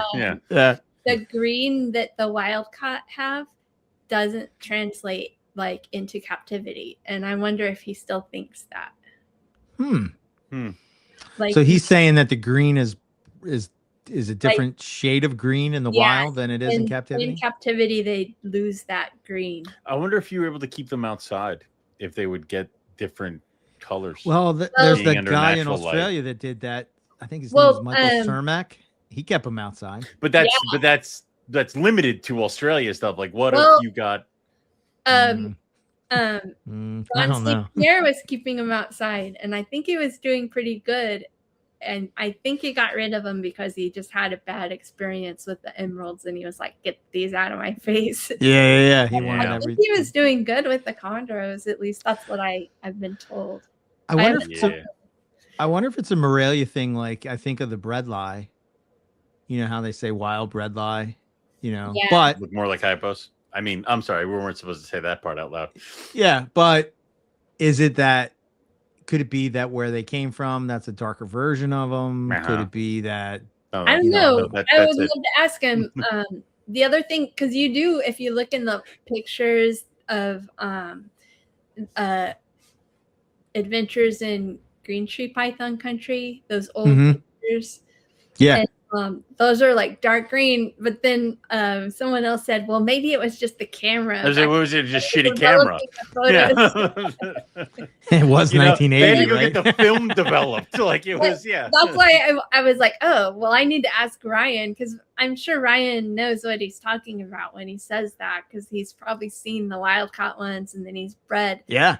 I think. Sorry, I keep talking about Ryan. He's my I mean, listen, I'm obsessed. I'm obsessed with Ryan too. I'm like, man bred retics this week, and I'm like, should I do retics? Like, it's that's. He's out of anyone that I can think of. I think he has he's been doing his Aru project for so long, and is there anyone in the U.S.?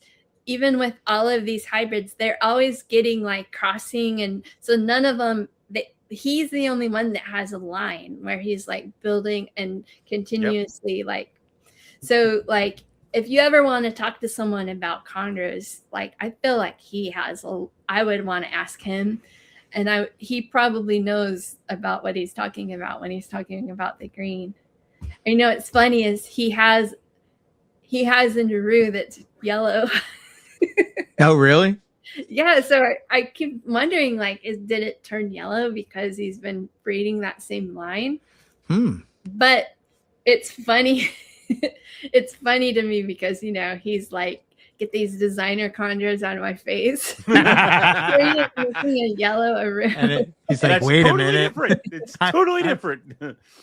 But because he does have a type, right? I've heard him say, because sometimes the Aru have with their white, when their white comes in, because a lot of the white pattern seems to come in around their little floral patterns that they have as babies. Yeah. And so a lot of that dark pattern will stain the white. So you'll see like a faint outline of like the white isn't pristine white. It's like it looks like there's a smudge on it. And it can either be a little bit red or a little bit blue, sometimes black. So it looks like a dirty white. And I've heard him talk about he gets rid of those. So he wants pristine white. So I wonder if keeping them pristine has eventually led to he's having yellow arus. Possibly. He's backdooring himself into a designer project. He knows that, right? Like he is doing it, and he's going to accidentally get there. I sit there and I look at his posts all the time, like on, because you know how you can go back in Facebook if you go to someone's account, you can go to the search and you can type in a word. So anytime he typed in Aru, I can search that and then it'll bring up all of his Aru posts. So I can sit there and look at it. But I'm sure I don't know if, because his business page, it's always like, hi, Lisa, how can I help you? And I'm like, well, I am stalking his page, like sitting here. That happened to me too. I'm glad to know it wasn't just me. I'm like, I did that on one of the book pages. I didn't mean to message him. I just, Yep. But there's a lot of them. I'm like, every like couple nights I'm like looking at Arus. Oh, let me look at Ryan's Arus. Have they changed at all? Where you can look at like and see like the pattern of it, and it's really cool. So would you call that a designer? Like eventually, to me, I think you eventually get there. Well, do you call it jungle carpet a designer? Kind of like I would just say that it's Ryan's line of Arus. Right. I don't call that a designer. Yeah, if you're like making a jungle carpet and you look at what it looked like in the wild and now what it looks like now, is it now a designer? Even though it doesn't. I mean, to me, it's still a jungle carpet, selectively bred for X. Those really are there no really crazy jungles? Are those really? Oh no, there are some. I mean, for sure. But look not at like what we. So you never can find like a highlighter, or you're never gonna find a German not jungle. Like that. I think more like Palmerston's or I think there's like Mission Beach is known for their pretty ones. Tully obviously is known for more of a. I would say that's a designer, but Ryan says that none of his Arus are better than the best one that's out there in the jungle. Yeah, I agree. I mean, it's outside living in beautiful sunlight. Yeah, I think when it comes to one, he would like throw it away. I'm sending this one to somebody. Sell it immediately. I'm feeding it to the I don't know, the cobra. Yeah. I don't know. The more, like I've been obsessed with looking at wild carpets and for like the past 4 years, and just a little.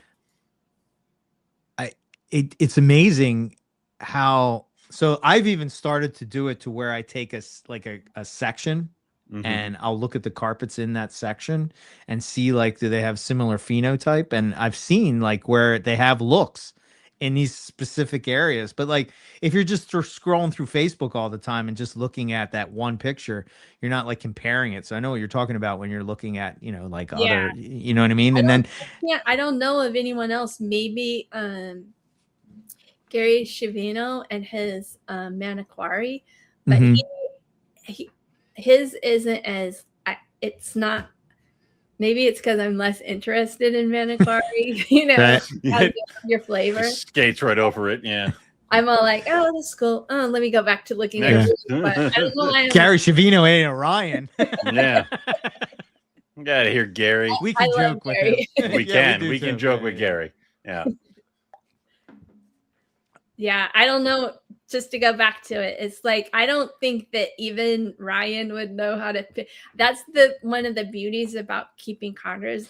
They're really addictive because I feel like it's like that with the carpets too, like the baby carpets. I'm like, ooh, it's changed a little. Like they're changing already, just in like 2 months.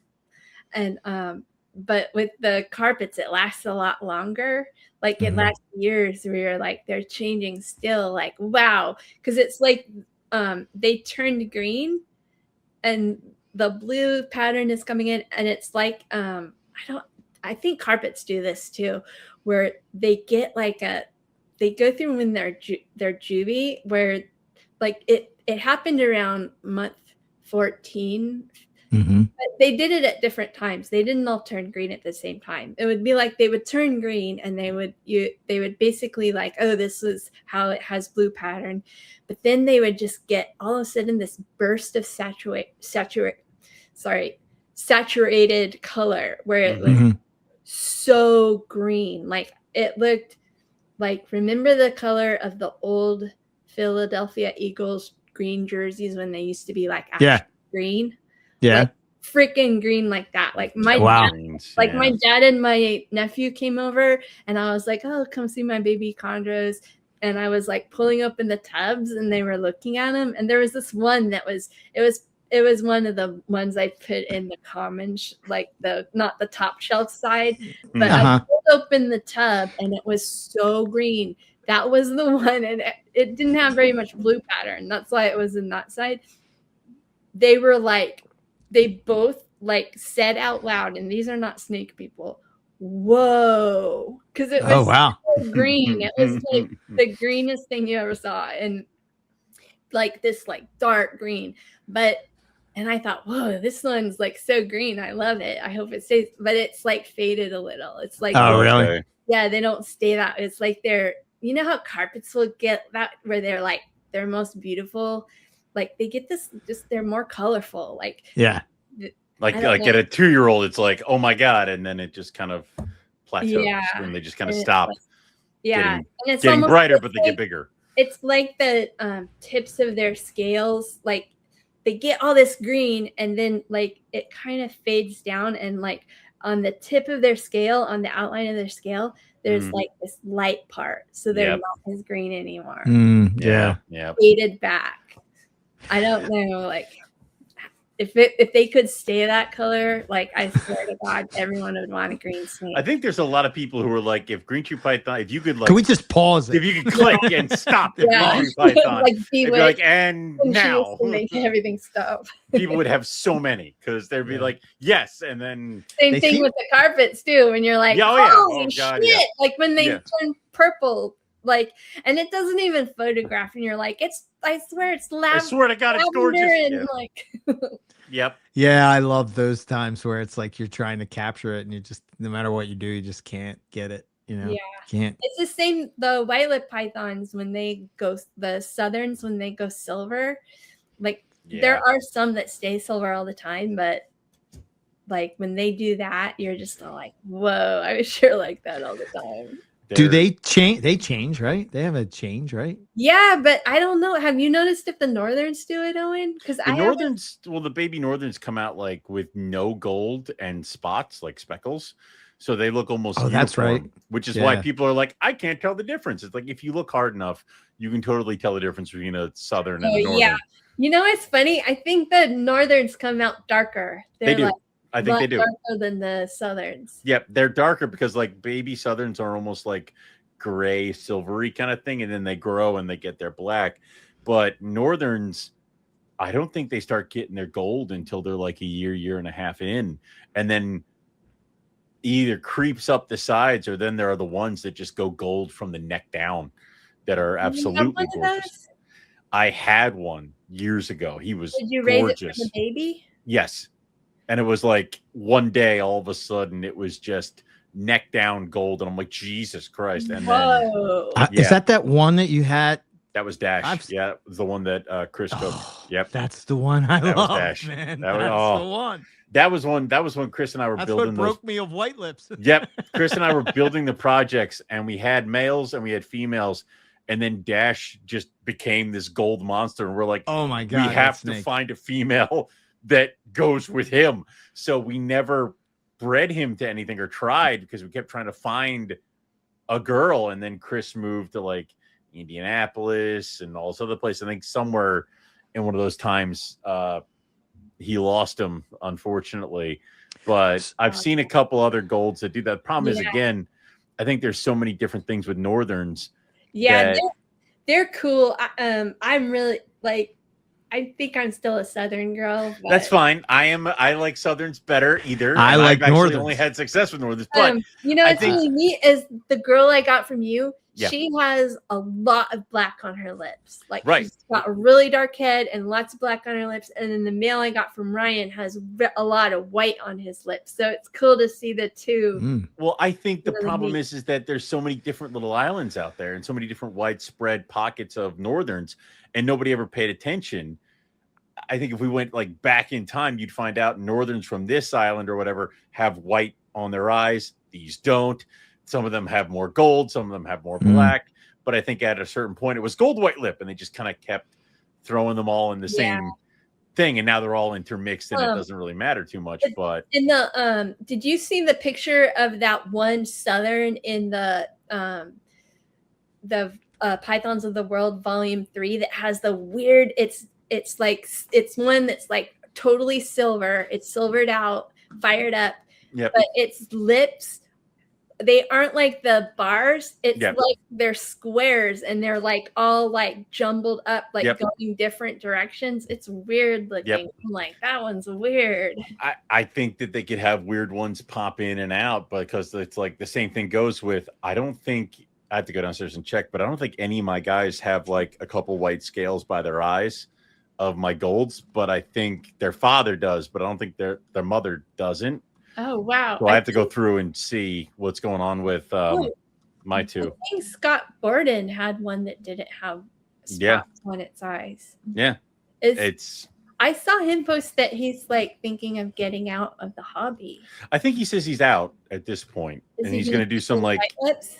I think he's going to keep his white lips. I can't have any more gold face white lips. At this point, I have I think what is it? I had 3, 4, 5. I have 7 gold face white lips right now. That's there doesn't need to be any more gold face white lips going on over here.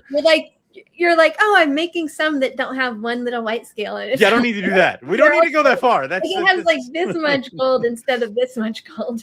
But there are people that I think that if somebody were to build a gold face project and just try to find golds that went gold from the neck down, that could be something that would be really cool. Nobody's ever tried to figure out, is that like a recessive trait, or like is it a what's the problem is I think some people a normal looking one, right? Half of the babies turn out gold. Like hold on to everybody until they color up to see if that happens. So now you're holding on to an entire clutch of gold face white lip, hoping that somebody shows you some sort of thing. Did you have I wonder if you held like them side by side as babies, you wouldn't be able to pick it out. You could tell when he started coloring, because you could see that because we looked for other babies that kind of matched that. You could kind of see where the darkness of the head stopped, and then it was lighter in the body.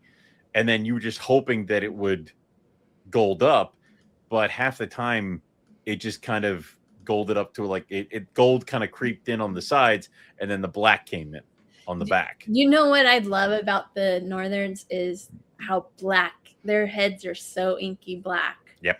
Like it's Bowen's black. It is. I would say that the southerns don't really have that. Like almost when they fire up, they get more black, but they never quite reach that pinnacle. But they have the iridescence of looking like somebody took an oil slick and made it into an animal. And like it's like because it's white, they're just like faded white up the side. When you look at them, they look like they're glowing, like they have like they're backlit, so there's like a light coming up, so they look like they're sitting on a light.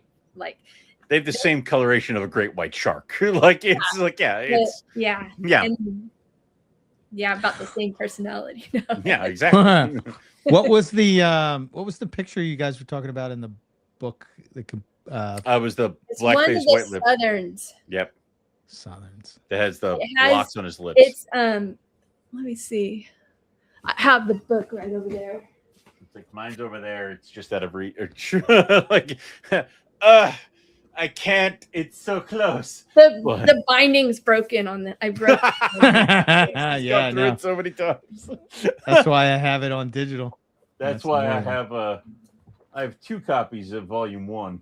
Ring. So use the soft cover when you need to look for things. The hard cover must never be touched. I like the digital. Yeah. You and your technology. On page 95.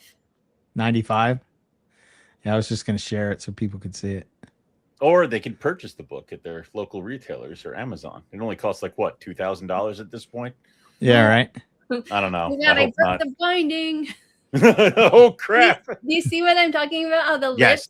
It Yes. even looks like it goes like that. He's even looks like he's got spots and stuff. That is a weird one. Well, Pearl has spots. Remember, she had Yes. spotted babies too. Yes, I But do the remember. thing about Pearl is see how it's fired up. Yep. Yeah. So you can't see Pearl's spots until she fires up.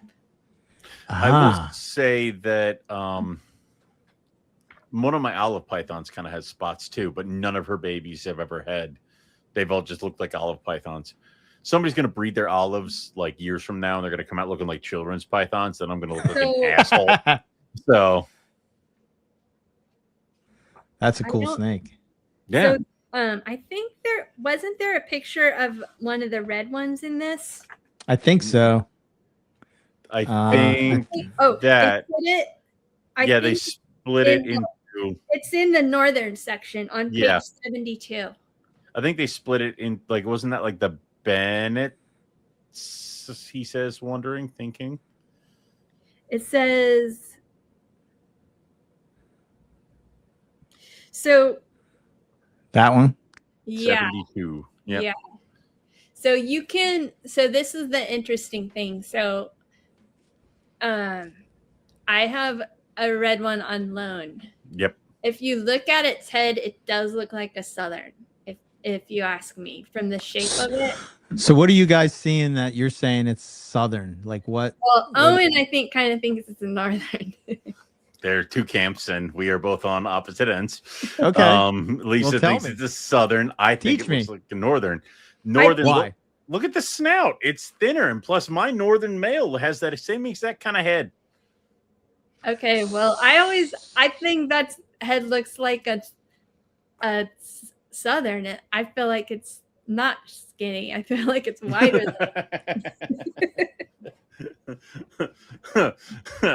I disagree, and here we are. I feel like so have shorter heads, and they go more to a point in a faster. Southerns have longer heads that are thinner. No, right. they're broader actually. Oh, okay. Right. But gotcha. like the Southerns have the broader snout and the broader head. But after a certain point, if the animal's large enough, I think it gives the perception of having a broader head. I don't have any big adult northern. I will counterpoint right now. So I can't really speak other than from pictures. Eric, put the thing up. What are we putting up? Put the thing. So yes. That's my female. She's under there. This is my proven male. And he's got a big old broad head in that snout area. But that's he's a cool like snake. 7 foot long. Like, when I got the red male, I kept bugging Ryan. Are you sure? Because he had. What type is this? He had Dr. Booth, do the DNA. Yeah. With the sheds, and Ryan was just like, I don't know what to tell you. They're southerns, and he was all like, this is funny. He was like, it's too bad the one southern morph just makes him look like a northern.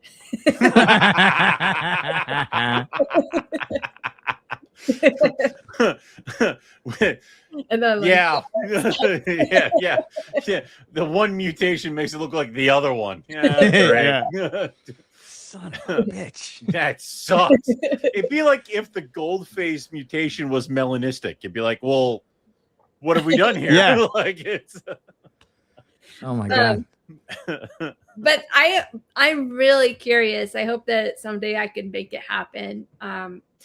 Part of me wonders if this is almost more like a you know how the ball pythons have the blue-eyed Lucy morphs, where there's their what is that called, incomplete dominant, where there's the like more hypo phase where you get like the lessers and the Mojaves, where it's like a prettier looking ball python.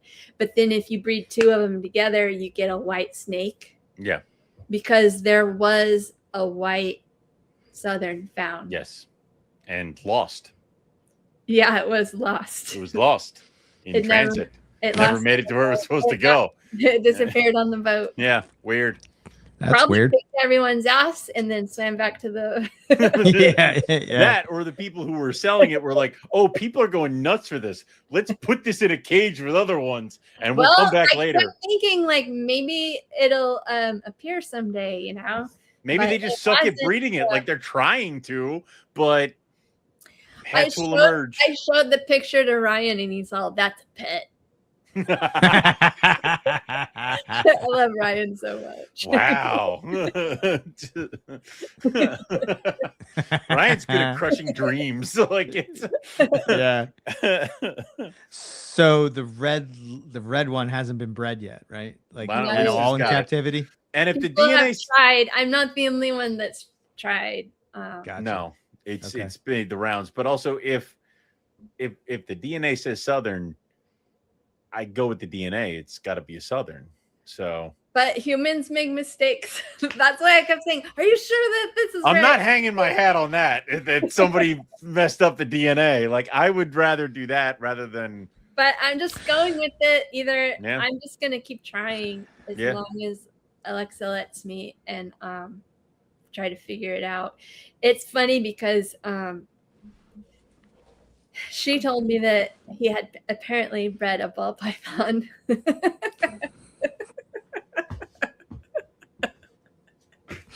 Ay. And he liked it that way. I'm like, so he's really into short, fat chicks. I don't want this thing to breed anymore. I think its genes are just so. I think that person who said that was crazy and made it up. My God. Because this snake does not want. Please, God, don't let there have been any offspring from that unholy union. So I did a bunch of crazy stuff. I put him because he wasn't like my female was. You know how like have you ever seen a pregnant fish or like a pregnant catfish where you're like it's yes. Like, la, la, boom. Boom. Yeah. If you hold this snake up, she has all these follicles in her, and you're like, okay. Here, boy, snake. Get in there. Here's a girl. And he's like, oh, I'm going to go over here onto the other side of the enclosure. So then I talked to Mickey about it, and he's like, just lock them in a tub together. Keep making it smaller. The hide box, and I put cardboard over the hole, and I locked them in there for 24 hours. As the box is like moving around like this. Like, yeah. Well, I mean, I was like, I hope they don't kill each other. I hope it's not bad in there. It's like, but I just opened it and they're like cuddled together, and they look so cool together because it's like red and then the dark, and it looks like yin yang, you know. Yeah. But no, you could tell nothing was happening because you can tell when the white lips are breeding because, well, at least for Jet, he'll like smear urates everywhere and spur her. So Jet's then kind of an asshole. Nothing happened. So I just was like leaving them together, and then I was like, it was getting longer in the season, and I'm like, you know, I don't know how much longer she's gonna want to wait. Mm-hmm. So I decided I took out the hides. I left the water bowl in the middle, and I put her. She was in there with Zuzu is the red boy's name. I put her in there, and took the hides out, and then I put Jet in there to see what would happen. And so Zuzu's like, what the hell?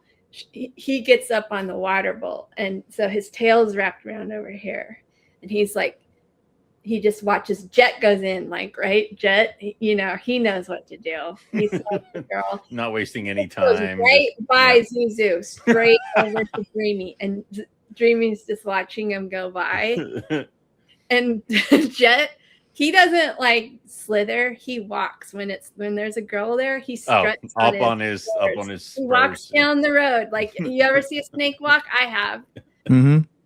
Male pythons know how to walk. He walks over to her, spurring the ground and starts rubbing her down, working her. And she's like, no, at first. And then she just lays real still. And I'm like, okay, well.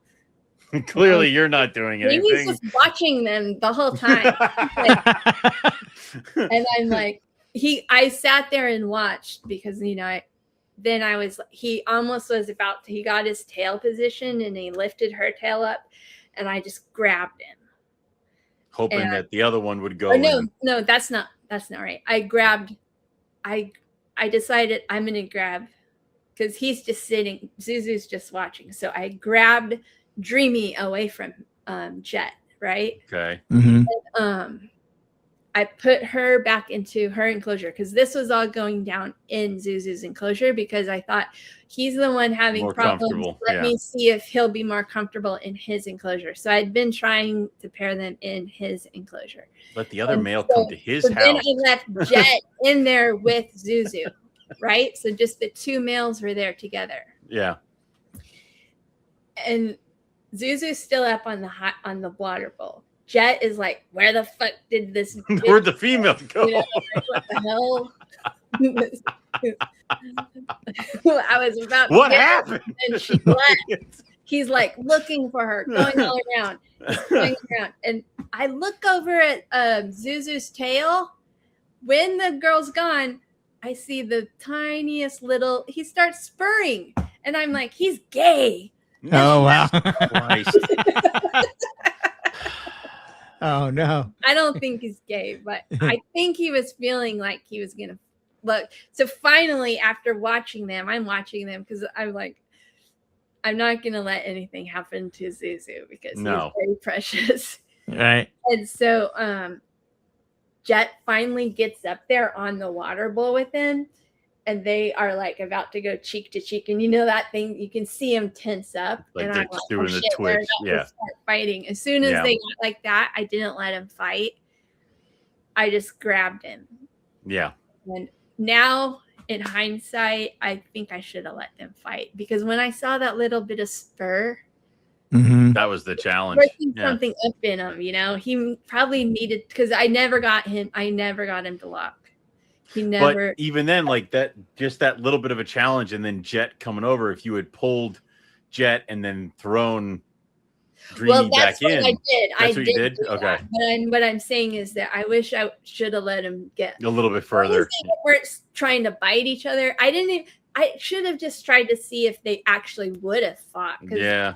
I've heard of like anyone combating white lips. And I have by accident. Gold. You personally have done it? Yep. No. It did not end well. No. I mean, I've combated two boys, but they were like biting and rapping and all that other stuff. Yeah, then, well, I was afraid because that I would have done. You did exactly what I would have done, like 100% on that one. But in hindsight, I'm like, maybe I should have just let him, get a little bit of roughing up. A little bit, let biting happen, but get the juices flowing. Yeah, exactly. Yeah. And maybe that would have made the difference. But I'm thinking because I actually had tried. So this was all happening in the late fall, early winter time, and I had actually tried because I've been able to breed the Southerns in the spring and the fall. Mm-hmm. So I had tried earlier in the spring, and actually that went a lot worse. He was actually violent with Dreamy. He bit her a few times. Oh. But this time he was never violent with her, and they actually would cuddle. So I'm hoping we're just taking baby steps each time. I think my main worry is if I keep trying to breed Dreamy, how many seasons can I keep ramping her follicles up and then ramping them down where I don't end up into like having some kind of problem, or just missing out on, or like maybe she ends up getting slugs because she's like growing and, she's gaining too much weight because I keep feeding her up and she keeps not laying eggs. I was literally like, because I had tried her in the spring and then I fasted her through the summer and then tried her again in the fall. And I mean, she's a little heavier, and she right now, she just shed a few days ago, and I got her out and was looking at her, and she's got a little pooch on her. She didn't totally like absorb everything. Yeah. I feel like there's something down there still. But also, I think that like the repetitiveness of doing the same thing year in year out is only gonna help, because I was you don't almost want to thinking change. like, oh, I should just let Jet at her. And I mean, I think obviously the first thing is you should let Jet at Dreamy, but then maybe try Pearl. Like, don't change anything with Zuzu. Keep him doing. Actually, I did. I was like, well, I was very ambitious. Well, at first I thought, oh, I can breed him to both girls in one. I can do that. It's gonna be great. I know how to breed my lips is easy. I'll point and she'll just go. And I'm like, oh, the easy part is if you have a really good breeder male. Yeah, you have a male that wants to breed. But I think if you don't change anything with him, and then you keep introducing a female. Well, I put him with Pearl, and he slammed himself against the opposite. Like he was like, plastered against the wall. Chicken shit. I know. God, I hate him. He could smell the meanness on her. He was like, but it's just like, her. But that's the thing. It's like, I think as getting the male interested is if you change shit too much, that's when he breaks down. So it's like, if you can keep doing the same thing with him, that's awesome. But then I also understand that if you got to swap out girls, you might have to swap out girls, because you don't want to keep putting Dreamy through that. You got to throw Jet at her, and then who's the girl you got available this year? So, yeah. I did a lot of stuff that I did not think I would do with White Lips, like lock them in a box together. All the no-nos, all the things that you're like, I won't do it. Oh, here I go. How dare somebody do that? Oh, shoot. Yep. I'm going to run a Macklot's python in there and see if I get some. See if I can get them riled up by putting a ring python in here. Like, yeah. Oh, that was one of the best things Mickey told me. Mickey Aslam. He was like, because we were talking about like ring pythons that are mean and will murder their boyfriend. Yeah. I had one. He said, oh, I know what to do with that, because he knows a lot of old school tricks, right? And he's like, all you got to do is put her in with a big, mean blood python. Because a blood python, a big blood python, if that ring python tried to act bitchy to her, she'll just slam her down. And that will teach her a lesson. And then after that ring python learns to be a nice ring python. And so it will work. So you have to get short tails. No, I don't. Yeah, what we have to do. No, I don't. We have to take a weekend trip over to Uncle Matt's is what we have to do. I don't gotta get Mickey's great to talk to, because he has a lot of really good pointers like that. Oh, cool. That's awesome. Yeah, he produced that girl. He told me he saw, I think Eric has one of my diamonds. Yeah. Yep. You imported those from Canada back then? Actually, I bought it from Martin. Martin imported it. And he put the girl up, and like, I think it was like one of those things where he was like, let me put the snake up and see if I get any traction from it. And like, I saw it immediately. I was like, okay. And he was just like, damn it, I didn't want to sell it. Don't do it. One of those kind of things. Don't you put it up. You put it at a really high price. He's all, no one's going to want it for this price. And you're like, oh, you haven't met me. little did he know. Oh, she's beautiful. She's beautiful diamond. Yeah. I didn't even know that it came from it. I actually, what it was that intrigued me was the fact that it was Riverbank Zoo line, and I never see that anywhere. So I was like, it's one of those things where you're like, you see it and you're not going to see it again. So you might as well jump on it. Yeah. I would love diamonds. I know you would. Yeah. Mm-hmm. I would love Angolans.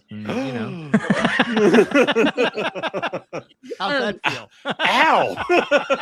You know what's funny about the carpets is it took me, I tried 2 seasons to breed my carpets. It wasn't like I got eggs the first time I tried to breed the wild caught girl. Mm-hmm. The first season, like she got a little plump, but nothing ever happened. So this season when I bred them, I could tell she was like I said, she was eating right off the tongs. She was doing thing. I just decided I'm just gonna put the male in there and let them, like, they had been cohabiting for about 6 months, and it was a problem because it was hard to feed her, and the male like will just eat her food. Because she's such a gentle eater. Gotcha. Go over there and eat her food. And one time I caught them like playing tug of war over a rat. I was like, oh no, God, this isn't good. This is why I separate my Madagascar hognose Yeah, well, before I feed. Yeah, I figured out why they weren't breeding is because I pretty much keep my temperatures pretty high in the winter. I feel like the white lips like it more. Like I don't drop them down that cold at night. And we had some really cold nights in the winter, and I just thought, well, let me see. I turned off and also I have her enclosure is up high because she's like really gentle. I'm smart like that. I put the gentle Take a note, Owen. Yeah. Anyways, so it's warmer up there too. But on the cold night, I turned off the little oil heater that I keep in there in the winter, and I turned off their enclosure. And because I was almost thinking I'm gonna have to drop them into a lower enclosure. And the very next morning they were locked up for the first time. And then we had another cold night, and I did it again, and then they were locked up again. So it made a big difference. More and more the thing of like with Dr. Ross. It just I unplugged everything and they bred. Oh, they bred. Yeah, and actually Mickey, he told me, yeah, because he's all, well, you gotta drop the temperature for that male, and I'm like, yeah, you don't have to drop the temperature with the white lips. I never, like, it gets cold. My ambients get a lot colder, and it's not like I'm keeping them hot all the time. There is a temperature swing, but it's not much. But maybe I need to drop his temperature lower than I normally would. Maybe, I feel like he's getting older. He's been in captivity a while. So it's not that he's fresh out of the wild, but maybe he just wants it colder than I get it too. So that could be another reason. Yeah. You don't do any temperature manipulation with the chondros?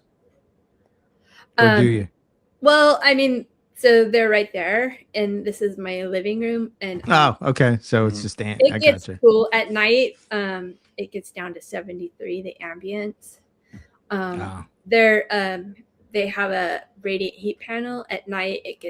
I have the thermostat taped to it with Gorilla Glue, and so it's what temperature I have it set at is what temperature it is, and it gets down to 81. So it gets there at night, but it's just based on, like, during the winter my house gets pretty cold.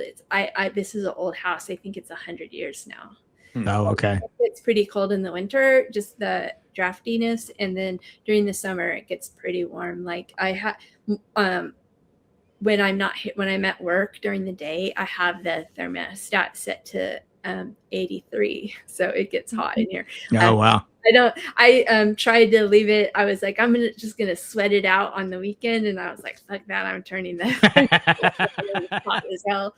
But so they do get temperature swings, but it's not like I'm making them shiver or I mean, it's pretty cold.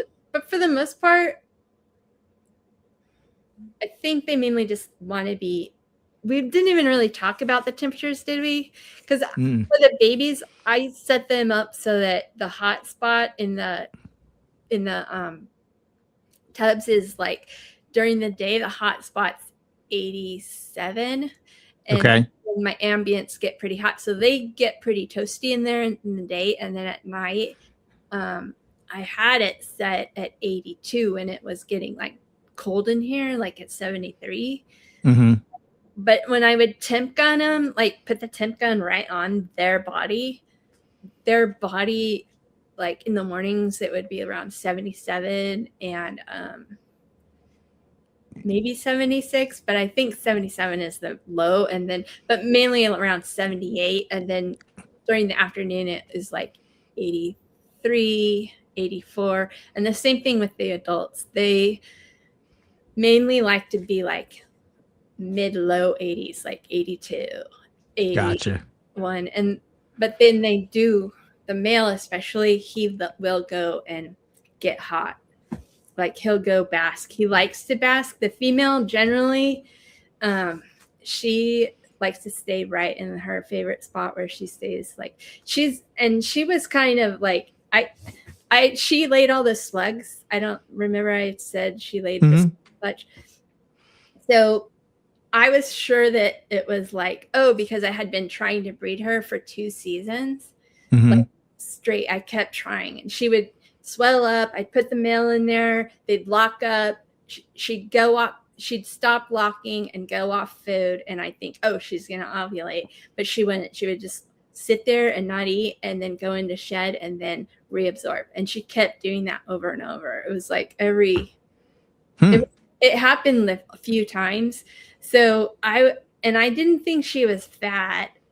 But Ryan swears that slugs happen from fat and too much heat. But at that time, I had her in my bathroom, and I just kept it 82 all the time. It was the room oil heater, and so the bathroom was constantly 82. So I was like, can't be from the heat. And I thought maybe it is from not having heat, because she does right before she ovulates, she'll go bask a little, not a lot, just a little, and then go back and ovulate on her favorite spot. But I looked back at pictures of her back then, and she was pretty fat. So maybe the slugs were because she was fat.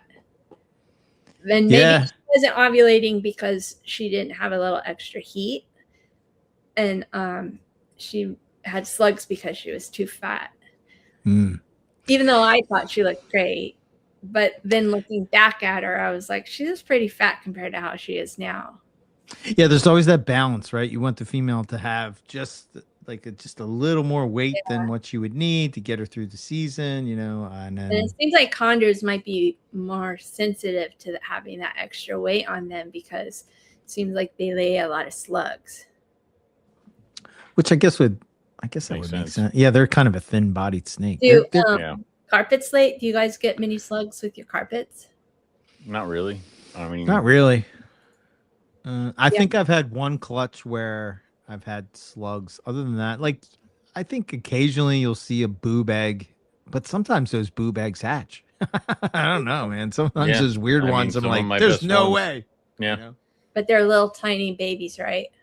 No, I mean, I had one that most of the egg, like it was a boob egg, and then actually it was a thin-walled egg. So like you could see half the egg was, like I could see the baby develop, and it hatched.